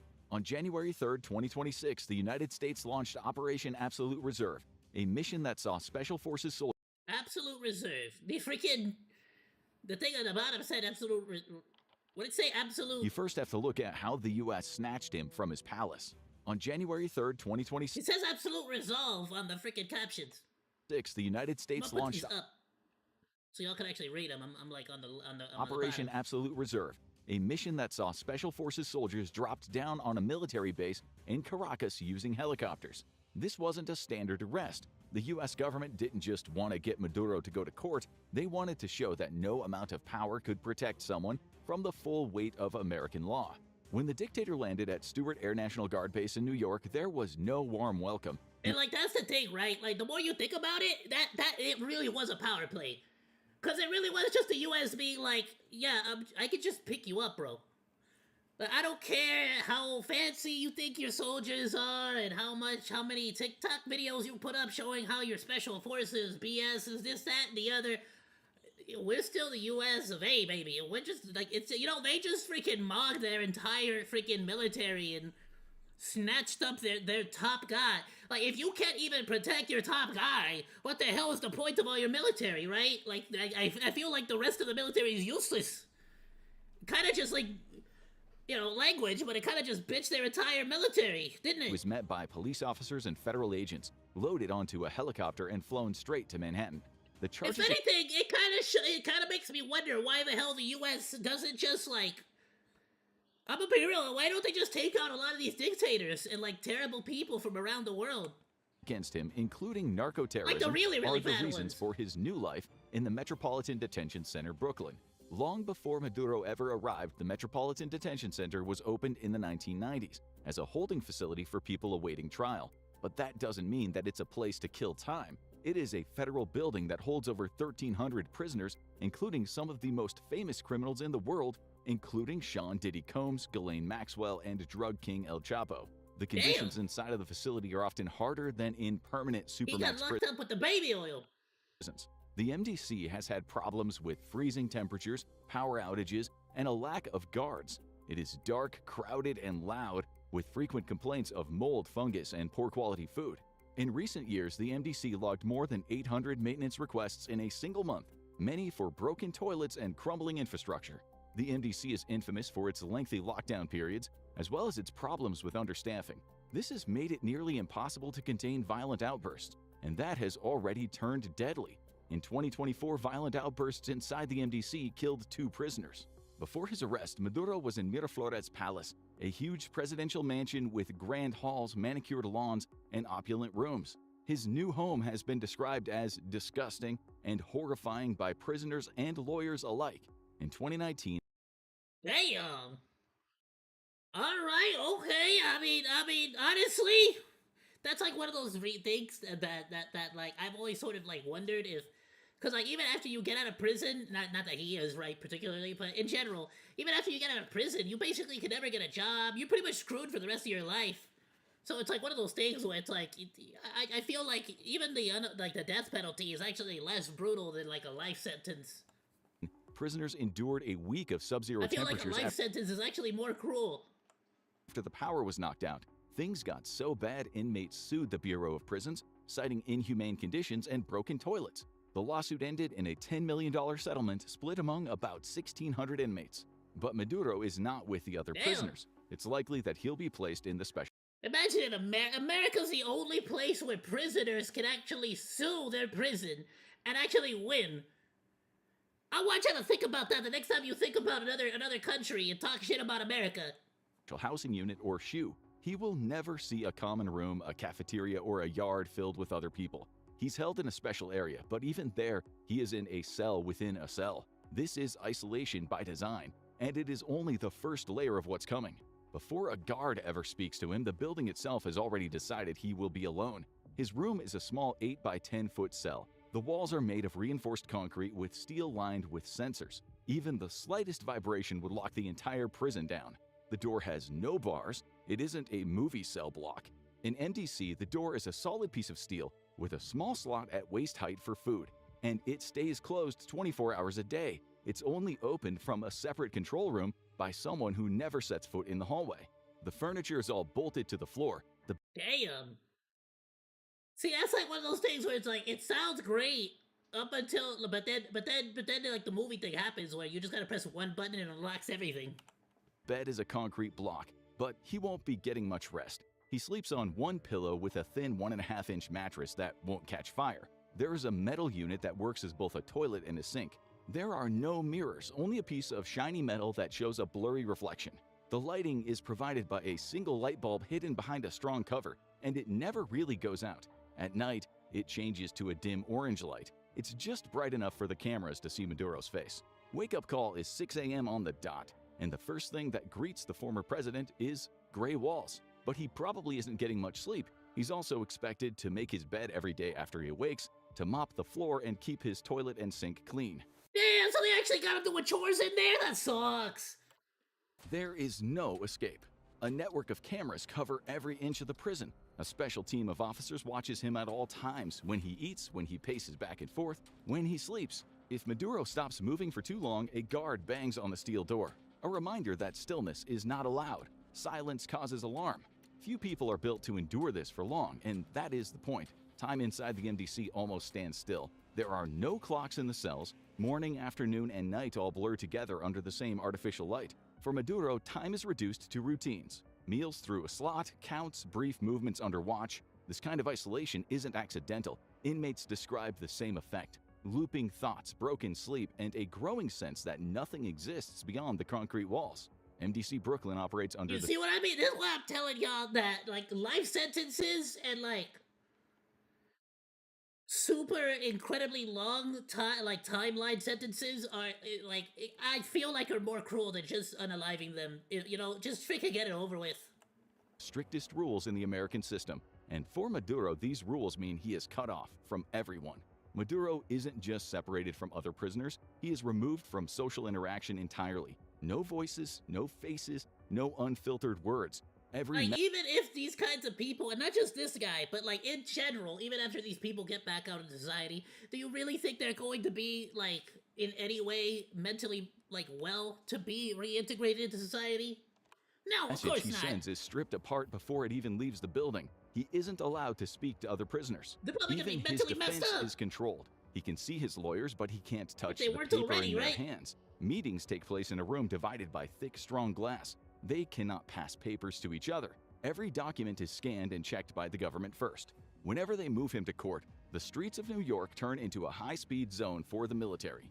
Even when Maduro had to leave the prison to go to the courthouse in Manhattan, security stayed tight. It was a military operation in downtown New York. A man used to convoys of luxury vehicles traveled in a line of armored cars that turned the streets of New York into a temporary safe zone. Maduro was first searched and then fitted with a black box, a heavy steel device that went over his handcuffs. Chains were wrapped around his waist, wrists, and ankles. The chains were so short that he could only take small steps. He was put into the back of an armored van with no windows. This van had its own air supply in the case of a gas attack, and it can survive a bomb or a rocket. The guards traveled in a line of cars that usually had at least... So you telling me that the Joker's whole plan in the Batman movies wouldn't have worked? 6 black SUVs filled with At least not special in modern tactical day. officers. NYPD cleared the normally busy Manhattan streets, while police boats followed from the water and helicopters watched from the sky. For the people watching from the sidewalks, it looked like traffic control. For Maduro, it is a reminder that even movement happens on someone else's terms. The toughest part of Maduro's new life isn't physical, it is the shock of becoming irrelevant overnight. His decisions changed lives, determined the fate of a country. Now everything has changed. MDC doesn't care who he used to be. The most damaging part of Maduro's security isn't visible at all, it is mental. He was a man who lived like a king for years. He was always surrounded by his wife, guards, and loyal followers. In the prison, that is taken away. He no longer has access to extravagant meals. Instead, he eats basic prison meals: warm pasta, processed meat, and a piece of fruit if he's lucky. An MDC prisoner recently complained about maggots in the food. The food arrives through a slot in the door, and he never has the chance to speak to anyone. How do they not It's check one that? of Or 3 did they do meals it on that he'll purpose? receive each day that meets the 1,800 calories required by law. Prisoners are not allowed to wear their own clothes. To be fair, right, from the sounds of it, Vitaly had a much worse experience in the Philippines. Like, this is not even close to what Vitaly was going through. Disappointing news for Maduro and his gray Nike sweatsuit. Now he wears a blue and orange jumpsuit. His name is gone, it's replaced entirely by a number. There is no TV, no internet, and no newspapers unless they are old and they have sections cut out. He spends 23 hours a day inside his cell. His 1 hour of exercise happens in another concrete cage, a room with a fence for a ceiling that lets him hear the buzz of the city, but never see it. Conditions like this are known to cause sensory collapse. Prisoners have nothing to see, touch, or hear. The constant light and the lack of human contact are meant to make a prisoner feel weak before they ever go to trial. The guards watching him are being watched too. They are changed frequently so they don't become overly friendly with him. They are checked to make sure they aren't taking any money. The risk for a guard to help Maduro is high. They would lose their job and go to jail themselves. If a judge finds him guilty, his next home will be even more lonely than this one. For now, Maduro sits alone in his cell while his lawyers fight to keep him out of a permanent tomb. They argue that he was kidnapped and that because he was a leader, he shouldn't be in trouble. But the US courts have already said that those rules don't count for the crimes he's accused of. What happens next depends on the trial. If he's found guilty, his security will get even tighter. If he's convicted, Brooklyn isn't the end of his story. It is the beginning of something far more permanent. Maduro would likely be moved. I mean, do we really expect him not to be found guilty? Come on now. From Brooklyn to ADX Florence in Colorado. This is the Alcatraz of the Rockies. At ADX, the cells are made of poured concrete so that the bed, the desk, and the chair are all one piece of stone. There, Maduro would spend the rest of his life seeing only a tiny sliver of the sky. So it has a concrete table and stool, a concrete bed? That's kind of insane, actually. The point is not comfort, it's control. From the moment the soldiers entered his home, the process was already underway, and it ends inside a concrete box under a light that never shuts off. The system doesn't care who he used to be. It doesn't threaten, it doesn't explain itself. It just slams the door shut. To understand how... Bro, at the end of the day, though, that's kind of how it has to be. There's no, bro was already elected out of office, and he still freaking, sent a manhunt after the woman who won. So at the end of the day, there's no other way to hold these people accountable. I'm glad he's absolutely locked up. He is a disgusting piece of shiz that messed up the lives of many, many Venezuelans and had a lot of them murdered. So, frankly, he doesn't deserve any better, but it is interesting that a lot of these cells are still better than the one Vitaly was in the Philippines, huh? Pretty crazy. Absolutely wild, but please, Monodachis, go drop a like, go drop a sub to the infographic show for this amazing, amazing video. What a phenomenal video. They make some amazing content, super educational, and really cool. Go check it out. Alrighty, Monodachis, I actually have a decent amount of IKEA furniture. I don't know if anybody else uses IKEA furniture in general. It's absolutely not, top quality furniture, but it's super good for super cheap freaking, just a cheap little something, nonsense thing. You don't gotta go complicated. You just a nice little cheap table or something is absolutely amazing. The Lack coffee table, one of IKEA's most important. The Lack coffee table, absolutely I've seen it. I had one of those in black, at the office where I used to work. And I think I had it here, actually, in my house for a while. I had one as well. This is the Lack coffee table, one of IKEA's most important products. If you had to design the simplest table possible, you'd come up with this. It has no fancy angles, no intricate details, no patterns, and yet, it's an engineering masterpiece. I think the simplicity is exactly what makes it so great. It sort of takes the design back to very classic, very, I feel useful and well-engineered tables of, the Middle Ages. Stuff that you would make by hand. There's no need to get extravagant, there's no need to get complicated, just a nice, straight piece of wood, nice, straight piece, columns. Of course, we know that there's not wood, right? But I'm saying the design is very reminiscent of very minimalistic design, very minimalistic wood carpentry, and I think that's exactly why it sells so well. Thanks to its simplicity, it hit the market in 1981 at just under €10, blowing the cheapest alternatives out of the water. Incredibly, even after decades of inflation, IKEA has never increased its price, and it still sells for just $9.99.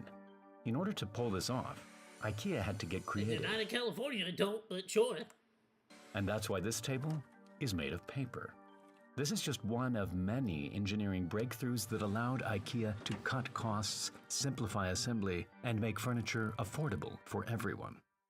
If you're over a certain age, chances are you've assembled IKEA furniture. The materials, the fasteners, and the way it all goes together feels familiar. Absolutely, it's super convenient. Even when they're freaking falling apart, and mine is, I definitely gotta get a new one, but even when they're falling apart, they're still doing great. And with almost no skill and very basic tools, anyone can do it. But it wasn't always like this. Before the 1950s, furniture was heavy and expensive. If you wanted a new wardrobe, a professional woodworker would spend weeks making it. Then a moving company would transport it to your home fully assembled. Every step of the process was slow and costly, and so filling your home with everyday items was extremely expensive. But all of this changed one day in 1956. In a small town in rural Sweden, product designer Gillis Lundgren was struggling to fit his latest creation into the back of his car, a coffee table for the local furniture company IKEA. The awkward shape of the legs made it impossible, so he sawed them off, and the table slid perfectly into the car. That's when it clicked. If all of IKEA's products could be packed flat like this, customers could deliver and assemble the products themselves, cutting out a huge part of the cost. Lundgren pushed this idea to his boss, and soon the table was redesigned with legs that simply screwed on. It was a small design change, but it allowed IKEA to pass the burden of delivery and assembly onto the customer. Over the next few years, the price of the table dropped, and soon IKEA and that's one of those things that it's like that realistically should come back to like the modern era, but it's almost as if you beat the price of the competition, more people will buy your product. Crazy, right? I always loved these like very simple chair designs. There's even simpler designs. This one gets a little bit too fancy. But if you guys have ever been to a woodshop class, you know what I'm talking about with the very blocky, very minimalistic designs that you want to start creating like very early on. That's what I'm talking about. redesigned its whole catalog to be flat-packed and self-assembled. It was a genius move, and throughout the 60s, IKEA went from just a single store in Sweden to managing multiple stores across Europe. If IKEA was born today, they could have relied on Odoo, today's sponsor, to manage their business. Odoo is an all-in-one management software. I was about to say, I'm like, what the frick is an Odoo? Well, there, you know what? Perfect timing. I'm gonna grab a freaking monster. While he gives us his little spiel on the ad. Y'all can check it out or skip it. I'm gonna grab a monster real quick from my fridge. It's like right here. Keep explaining your shield. Where that gives entrepreneurs access to more than 45 apps to simplify the daily management of their business. One thing almost every business needs is a website, and Odoo has that covered. Its website app allows you to go from nothing to a fully functioning website in just a few steps. Simply select what type of website you want, define your industry and your goals, select a color palette or upload your logo, start adding pages and features, and then choose a theme to make it look good. No technical experience is needed, and you can customize your website by simply dragging and dropping blocks onto any part of your site. Every element of your site is customizable, and text, colors, images can even be animated with dynamic effects. Your first Odoo application is free for life with unlimited hosting and support. You even get a free custom domain for the first year. Start building your website today and join the 15 million people already using Odoo using the link in the description.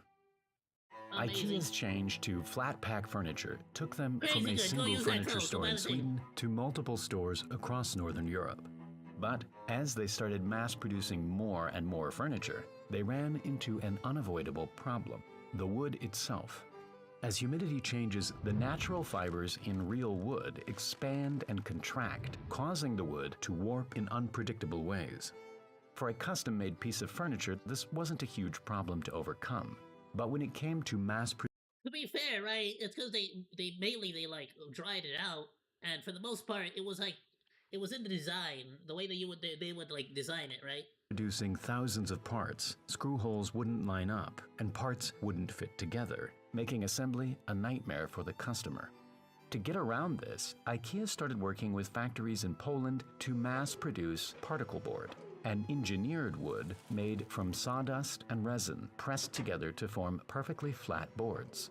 Without the continuous grains of real wood, it was incredibly stable. And not only that, but actually, it genuinely cuts down on how much, like, how many trees are really realistically being chopped down.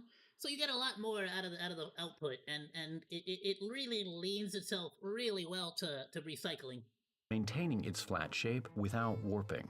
But particle board had one big drawback.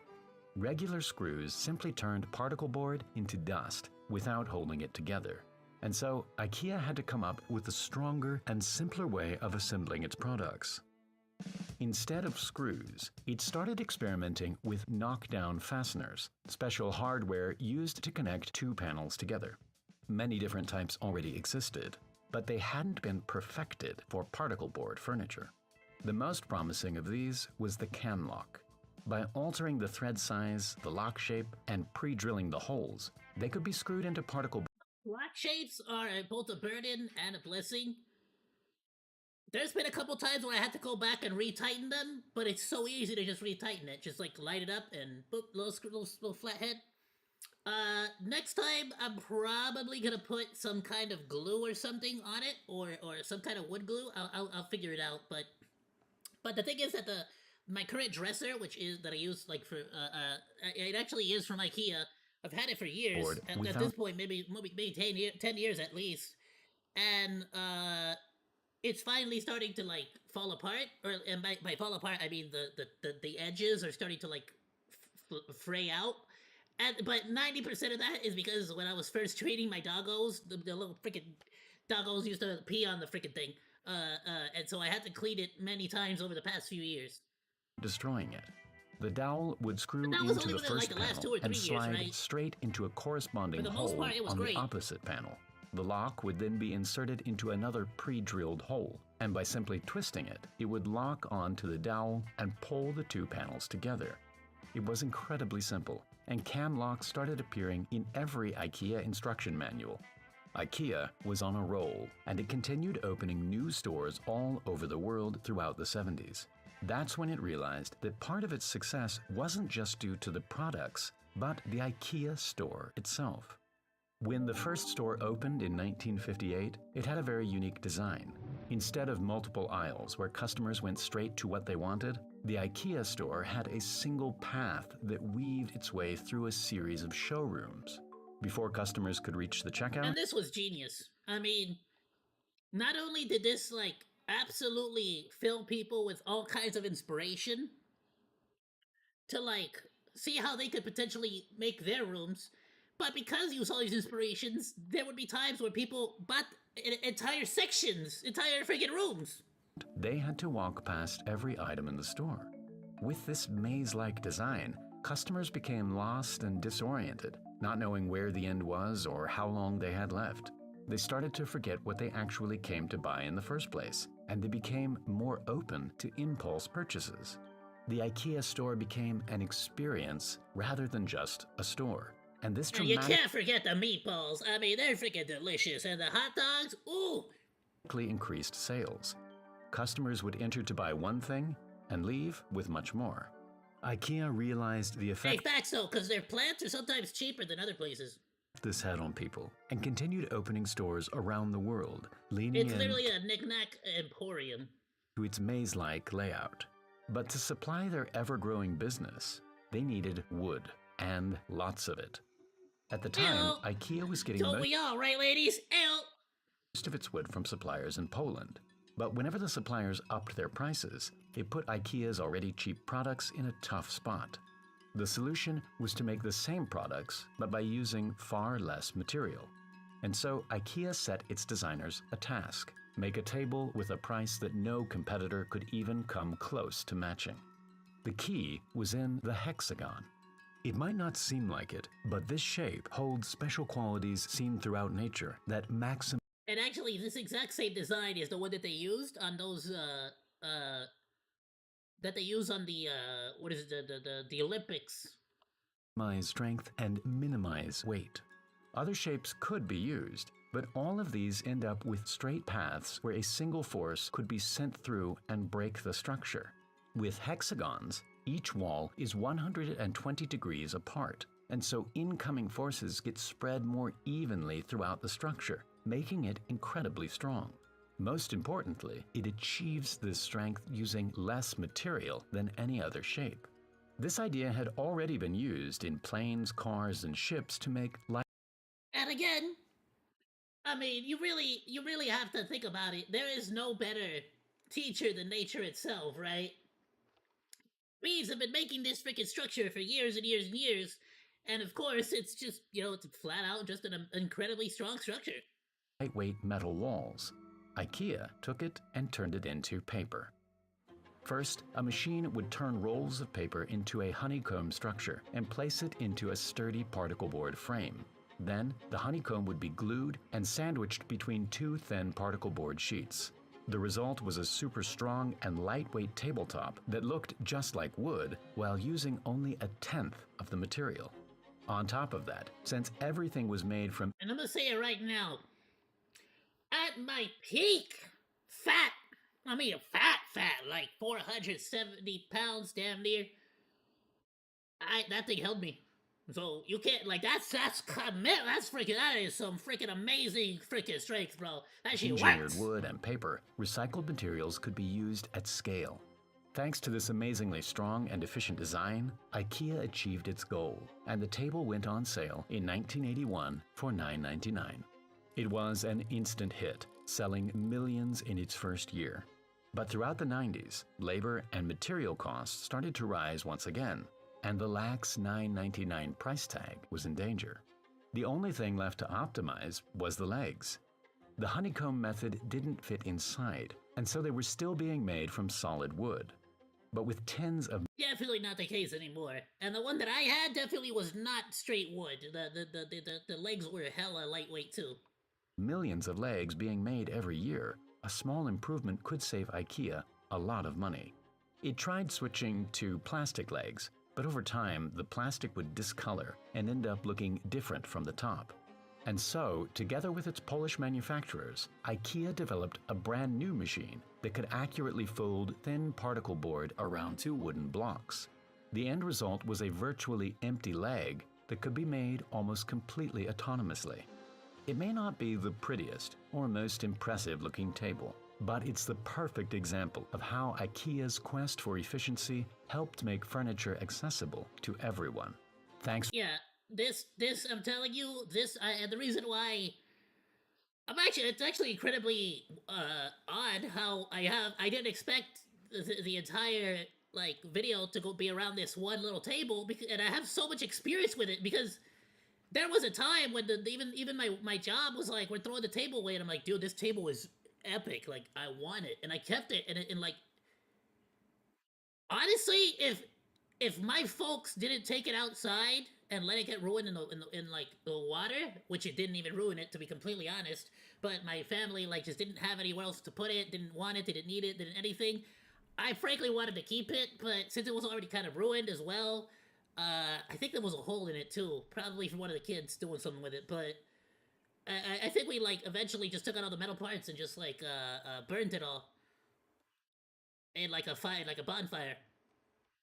But and then it was a ritualistic sacrifice to the IKEA gods so that we could get better luck for the rest of our furniture and it could last longer. But other than that, it was a freaking phenomenal table. I mean, I didn't even know it was like this iconic, but I recommend it. I mean, like I said, the damn thing held weight like a motherfucker, and not just me, but like we held computers, like all kinds of freaking equipment, heavy equipment all the time, and the damn thing held for a lot, like it never gave up. And frankly, if I ever need a coffee table, that's a valid freaking option, and I genuinely always keep that one in high regards. Absolutely wild, absolutely fun. For watching, to take a and look I'll see at you how in the next video. like I love videos like this where it sort of like introduces and shows stuff that you already know and love and use every single day, but like in a wholly different perspective.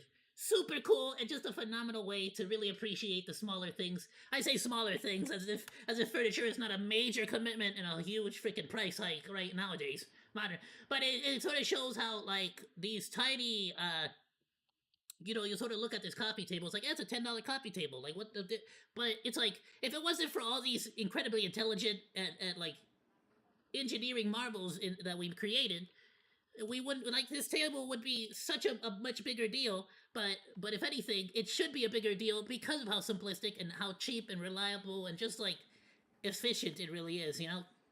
Absolutely phenomenal. Please go and drop Primal Space a like or drop him a sub. We have not reacted to him in the past, so I want to leave a good impression. Please, Motorachis, go drop him a like or drop him a sub. Be sure to drop a comment down in there so that the algorithm knows that you like their stuff. And the links will be in the description below if you were watching on the VOD as well, Monos.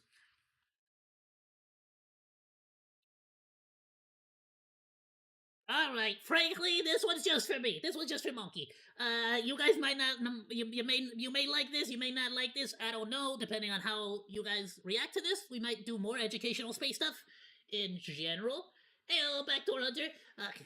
Funny name. Well, right now we just finished talking about IKEA furniture, but now we're moving on to, freaking space. And, apparently Voyager 2 and I don't know if Voyager 1 was already on track to do this like long before, but they've apparently just reached the edge of the solar system, and I don't know if this is related to the news that I was looking at earlier, but apparently it seems as though our entire solar system, our entire universe, is kind of stuck in a self-contained spiral. It's freaking wild to see. And I kind of want to see. I kind of want to see it in more detail. I don't know if that's what this is gonna be related to, but let's just get into it and sort of see what the freak NASA just found out. In Plus, recent you know, Elon Musk is kind of taking over what with SpaceX, so we might as well give a little bit of love to NASA. You know, the boys over there are trying their best. Damn it. years, NASA's Voyager 1 and Voyager 2 Can someone actually answer what the hell does NASA do now? Do they even have a purpose now? NASA's bombing IKEA. You know what?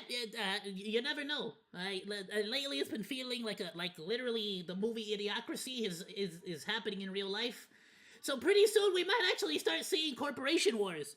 I'm not even lying. Like flat out. have crossed the heliopause, the boundary where the sun's magnetic influence ends and the surrounding galaxy begins. New analyses of their data are now giving scientists a clearer picture of what actually exists beyond that boundary, revealing unexpected structures, particle behavior, and magnetic conditions in the space between stars. These findings are Not to hate, but you sound like as if Trump had a high pitched voice. I am the greatest monkey. I am the best monkey that's ever existed. Best used VTuber. There is no better VTuber than me. That's what they say. They all say that I'm the greatest monkey. Best monkey in the United States. That's what they say. reshaping how researchers define the true edge of the solar system and I how don't our say that. They say that. They. sun interacts with the Milky Way. In this video, we will explore what Voyager discovered at the heliopause, VTuber of the year was stolen. why those results matter, and what they tell us about the environment beyond our solar system. Let's get started.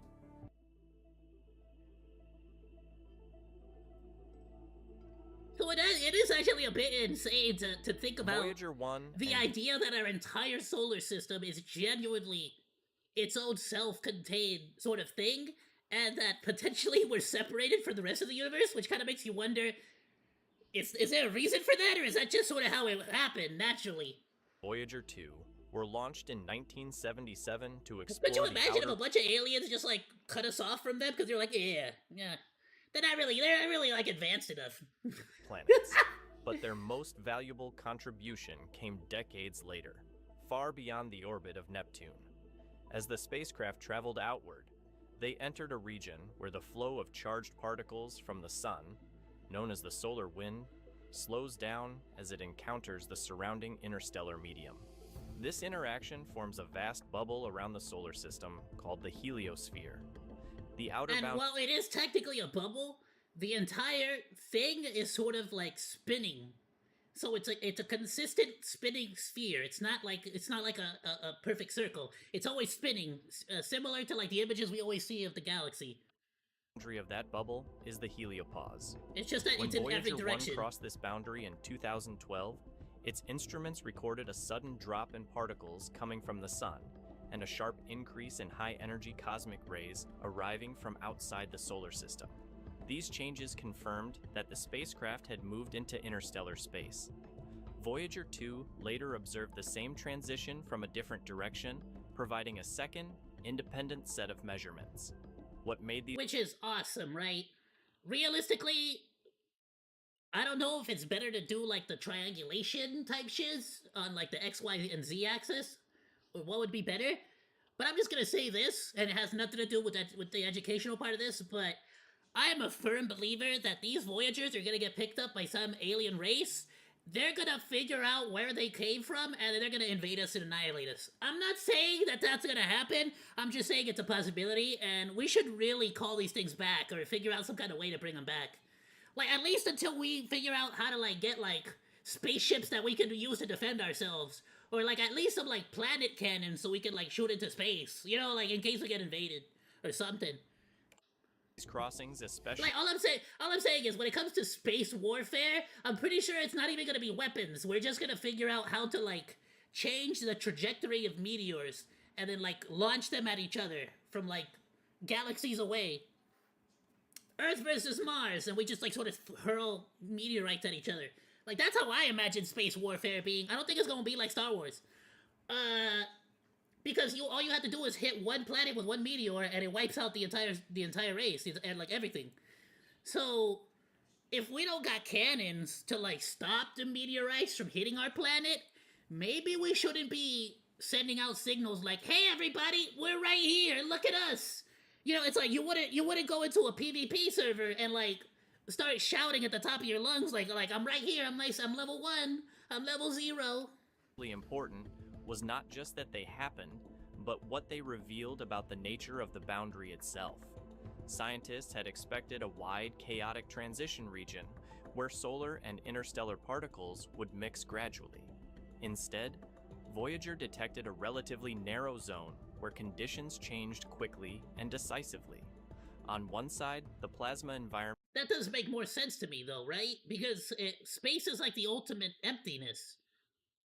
And from everything we've observed, like, the only things that really exist out in space are gonna be, like, the most efficient versions. Like, that's why every planet is a perfect circle, right? Like, everything needs to have, like, the most efficient version of itself. So I don't think there would be any efficiency in them mixing. Instead, it would be more efficient for each thing to be its own self-contained thing, you know? And any space in between is just emptiness, or there is no, like, in between, you know? Just instantly changes to the next material or the next particle that might exist out there. Environment was controlled. It's kind of like with water and oil. They just don't mix, you know? The sun. On the other, it was shaped and you'll by notice that when the oil gets into the water, it'll like turn into a perfect circular bubble. Magnetic fields and particles of the Milky Way. Near this boundary, Voyager also detected a region where solar particles were compressed and heated as they slowed down. This created a layer of high-energy plasma just inside the heliopause. Temperatures and particle densities in this region were much higher than models had predicted. So at the very edge of where all of that is created, it's just a bunch of plasma? I mean, if we recognize it as plasma, that's one thing, but would that mean that the entire universe has its own version of, like, you know, like, oddly enough, its own version of an atmosphere? Like, the entire universe has an atmosphere, effectively, but it's just this plasma wall? Right? Like, I would imagine. Indicating that the interaction between the solar wind and interstellar space is far more energetic than previously assumed. These measurements turned the heliopause into something more than a conceptual boundary. It is now understood as a physical structure with measurable properties, including thickness, temperature, and magnetic behavior. For the first time, scientists were able... So what the frick is that magma flow, or that interstellar plasma flow? And an even better question, can it be harnessed? Like, can that energy, that seemingly limitless energy, can that be harvested? Though I feel like we probably get more done by just sticking a bunch of solar panels, like, literally right in front of the sun. To directly observe how a star's influence fades and how the surrounding galaxy takes over.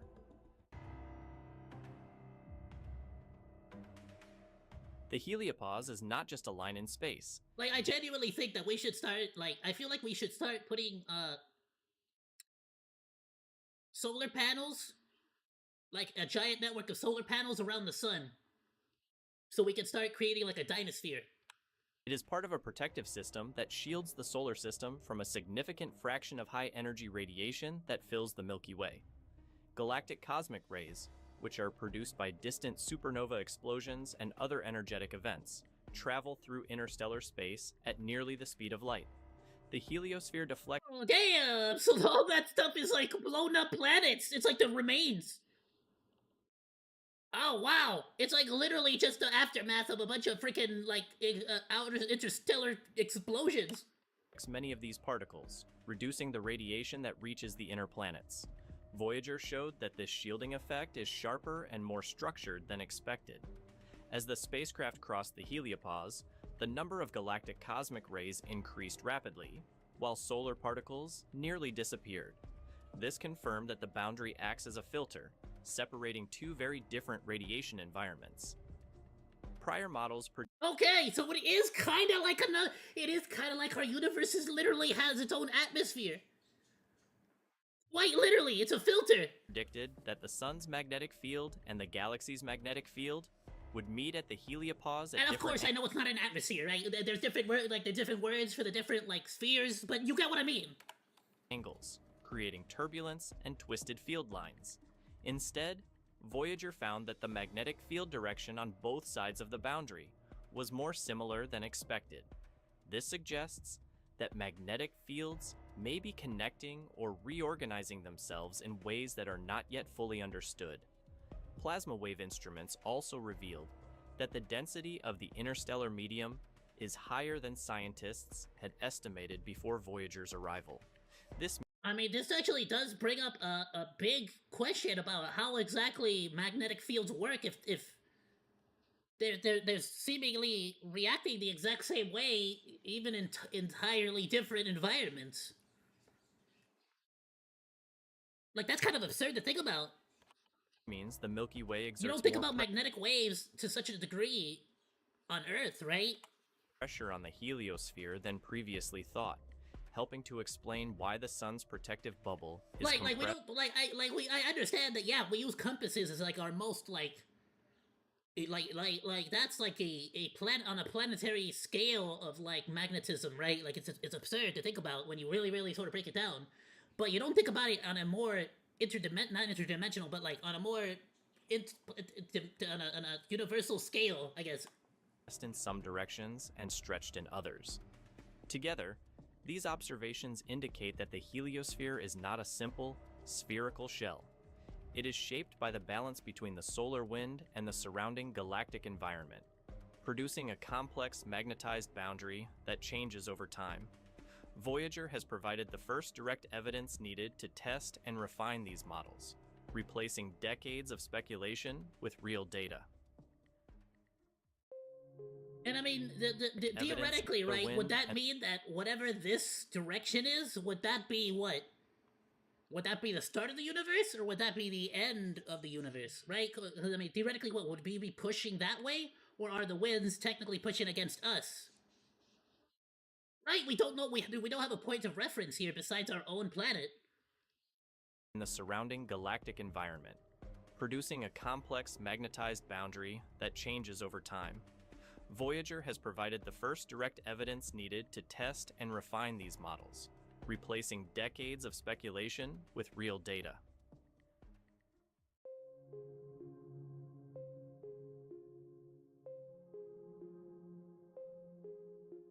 Understanding the heliopause has practical consequences. High-energy cosmic radiation is one of the main hazards for astronauts traveling beyond Earth's magnetic field. Missions to the Moon, Mars, and eventually deeper into space will need accurate predictions of radiation exposure. That's true. I don't know where. It's like one of those things where they actually there's like interviews with astronauts where they talk about how while they're up on the space stations, there will suddenly and randomly be like fits of like white, almost like flashes of light in your vision. And that's not because of any other reason than, like, apparently, even with all the shielding and all the protection that we put up on those space stations, some, like, particles of light and particles of, like solar radiation will still cut through the actual facilities and effectively, like, hit your eyeballs, and that's what causes that, like, flashing. And it's apparently a thing that they've been progressively trying to, like, find a solution to. Voyager's measurements help scientists understand how It's the not like heliosphere super damaging, but absolutely it cannot be a good thing for the overall, like, you know, the overall lifespan of a human being, I guess. Like, I doubt it's anything positive for the body, right? Whoops. reduces and reshapes this radiation, improving models used for mission planning. There are also implications for the long-term history of the solar system. The sun does not remain in one place within the Milky Way. Over millions of years, it moves through regions of varying density and magnetic activity. If the sun were to pass through a denser interstellar cloud, the heliosphere could shrink, allowing more cosmic radiation to reach the inner planets. And the thing is, we could even use the heliosphere to determine where the position of the sun is gonna be. It's like it's absolutely opening up a wild array of new knowledge for us just from like a couple of simple discoveries. Voyager's data provide the first direct insight into how that interaction might unfold. These discoveries have also strengthened the case for a new interstellar mission. Voyager's instruments were designed more than 4 decades ago, yet they have revealed that the region beyond the heliopause is scientifically rich. A future probe equipped with modern sensors could map the interstellar medium in far greater detail, measuring magnetic fields, particle flows, and chemical composition across a wide range of distances. For now, Voyager continues its journey. Engineers are gradually shutting down non-essential systems to preserve power, allowing the spacecraft to keep transmitting data for as long as possible. Each signal sent back from... I wonder, if we were to launch another one now, how long would it take to get to where this one is currently? Or would we launch it at basically roughly the same, like, speed and all that, you know? Beyond the heliopause adds to our understanding of a region of space that had never been directly sampled before. Voyager has revealed that the true edge of the solar system is a magnetic boundary, not a distant planet. Beyond it lies a structured and active interstellar environment shaped by the Milky Way. For the first time, humanity is directly measuring the space between the stars. Which is just wild to think about. Right, like how we're just barely getting to that point where we could have accurate representations of, like, basically an accurate map of the entire universe. Kind of like we have maps of the planet. It's freaking wild.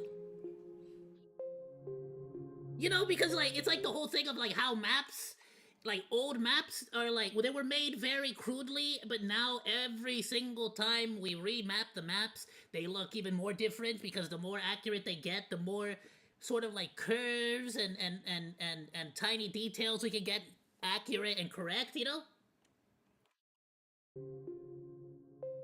The technology is only gonna get better and better. It's gonna keep improving.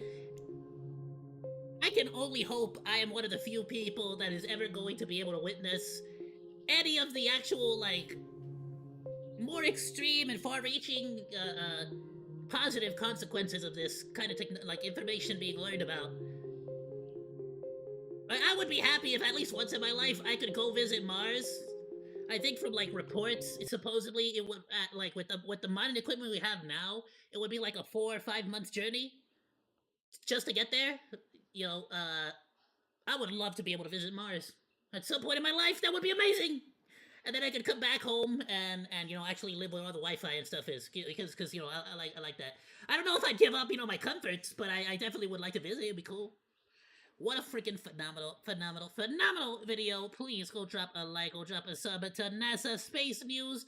Freaking awesome. I would love to be able to check out more of their stuff in the future. If y'all like these kinds of videos, let me know in the comment section. I'm gonna go ahead and drop a link on Discord as well as it'll be in the description below for all of you to go and enjoy. Please go drop them a like, go drop them a sub. All that good stuff, Morodachis.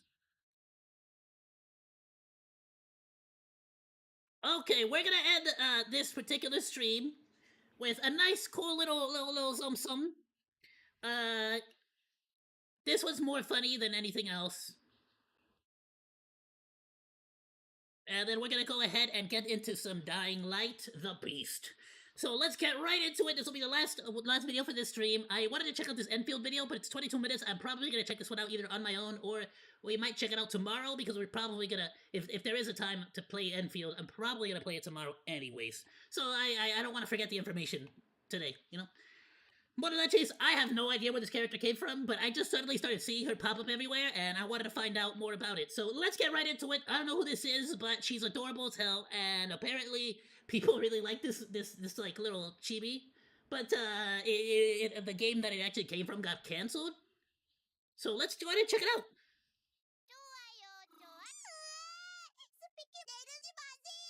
If you're seeing this video, it means that your feed has already been infected by the The Speaky virus. But what is this creature and how did it get popular? In this video, I'm going to explain the Speaky virus. Okay, that's what it's called. I have seen the Speaky virus a lot, and I don't know what the hell it's from or what's going on.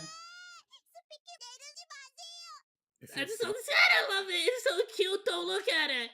In this video, it means that your feet has already been infected by the Speaky virus. But what is this creature and how did it get popular? In this video, I'm going to explain its origins, how it got popular, and why the mere existence of this creature is a that's so miracle. sad. Because the game it originates from was shut down by the CEO only 1 hour after official launch.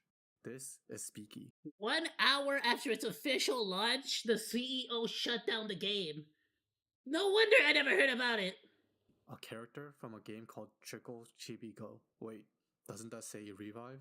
Yes, the game has different name for international and domestic release. Is Speaky, a character from a game called Trickle Chibi Go. Wait, doesn't that say Revive? Yes. Trickle Chibi Go. Okay. The game has different name for international and domestic release. I will touch on this a bit later as it has a funny reason. In the gacha game scene, a lot of studios are catered towards more traditional anime styles with adult themes, but to differentiate itself from its competitors, the game promotes itself from having cute art style and a unique mechanic of being able to squeeze the cheeks of every character. Yes, that is the selling point of this game. As of uploading this video, and I'm not gonna lie, I kinda love it, because they're all super cute and adorable. Like, they all got these, like, chubby cheeks, you know? Look at the bee! There's a little bee! 150 You can squish the cheek of the bee! Oh, it's adorable. Characters. So why did Speaky in particular get popular? In November of 2025, the Japanese version of the game had an update, and the following scene was included.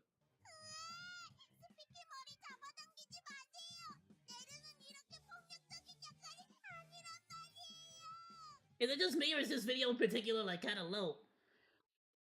I'm sorry if it's... I freaking raised the volume all the way I could. I might have to raise it. Didn't you say Japanese version? So why was it in Korean? While the Japanese version was very good on its own way, many of the players thought the Korean version for this particular scene encapsulated Speaky as a character so well. Here's a quick comparison.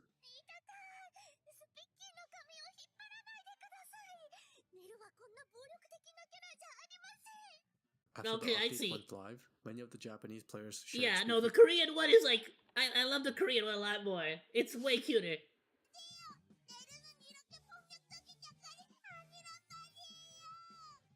Yeah, it's been a lot cuter. After the update went live, many of the Japanese players shared Speaky whoops, clips. 2 bar.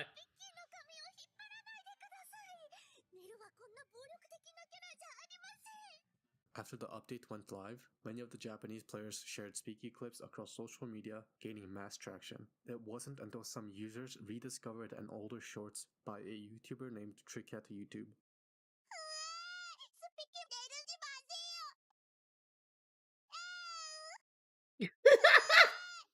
The video was made by combining the voice lines from the event and a scene from Season 1, Chapter 7 of the main story, where you can see Speaky on her knees crying. Combining addicting voice acting and bullying a character triggers something in people's brain that makes them want to poke fun at it. It spread like a virus, creating a countless fan-made content around this lobotomized version of Speaky, which people started to call Speak. I love it. It's like just something in every single monkey brain human and around the world that just sort of activates a neuron, and we all just start freaking absolutely losing it. High quality animations, Speak documentary, to unhinged Speak sorting algorithms. Yeah, fucking sorting algorithm. What? I love it. This fan base. While Speak is fan made, there are some characteristics that are agreed upon by the fan base. She likes pumpkins, the color orange, and likes to move in groups, and has a few lines that she moves in groups, understood. To say on repeat.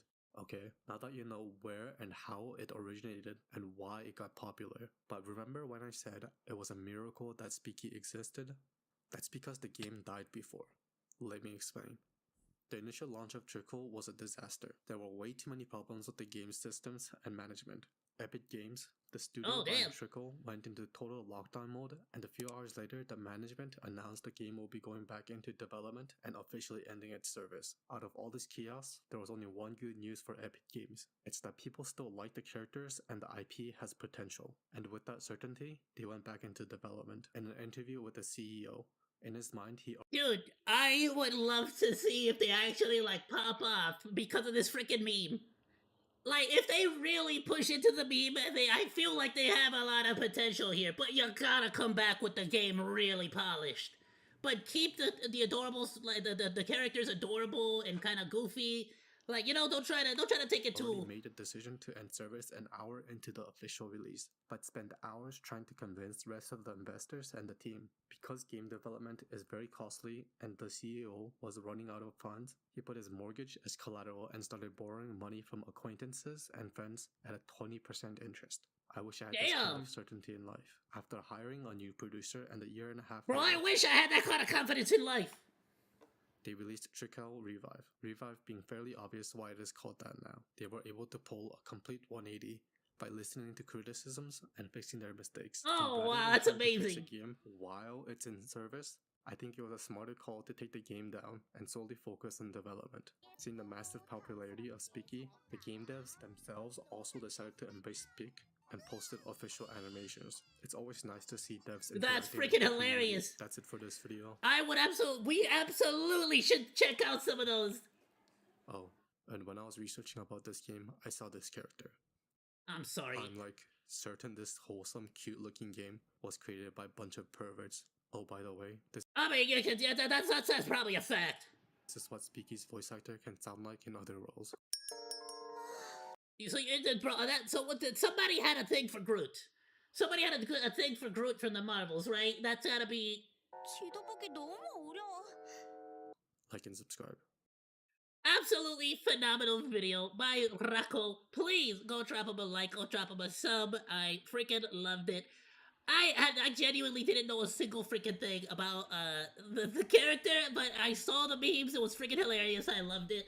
So I'm glad I was able to sort of learn a little bit more about that. What a phenomenal video. Please go drop Reko a like, go drop him a sub, all that good stuff, Monodachis. Please go drop him a comment so the algorithm knows that you like his stuff. And I'll be sure to link the video in the description below if you want to go and show some support. Alright, Monodachis, I will tell you what. I'm gonna go use the restroom real quick. Grab a drink and probably munch on something real quick. And as soon as I get back, so give me maybe like 20-30 minutes, we will get started on Dying Light the Beast. We will be continuing the game. I think it'll be, what, our second day, third day on the game, so please be sure to swing by. If you're on YouTube, it's going to be a separate stream page. If you're on Twitch or Kick, you can either just leave this tab open, or you could, just swing on by when I upload post up on Twitter that I'm back and live. I will see you in just a moment. Thank you so much if you joined us for today's short little react. Let me know if you guys prefer these short reacts before gameplay. Like these 2-3 hour like reaction streams. Maybe sometimes I can push it to 4 hours. But for the most part, I want to do a little. I've been doing reactions and gameplay every single day, Monday through Friday. I want to try to add Saturdays or Sundays to do one or the other. I'm probably not gonna do both.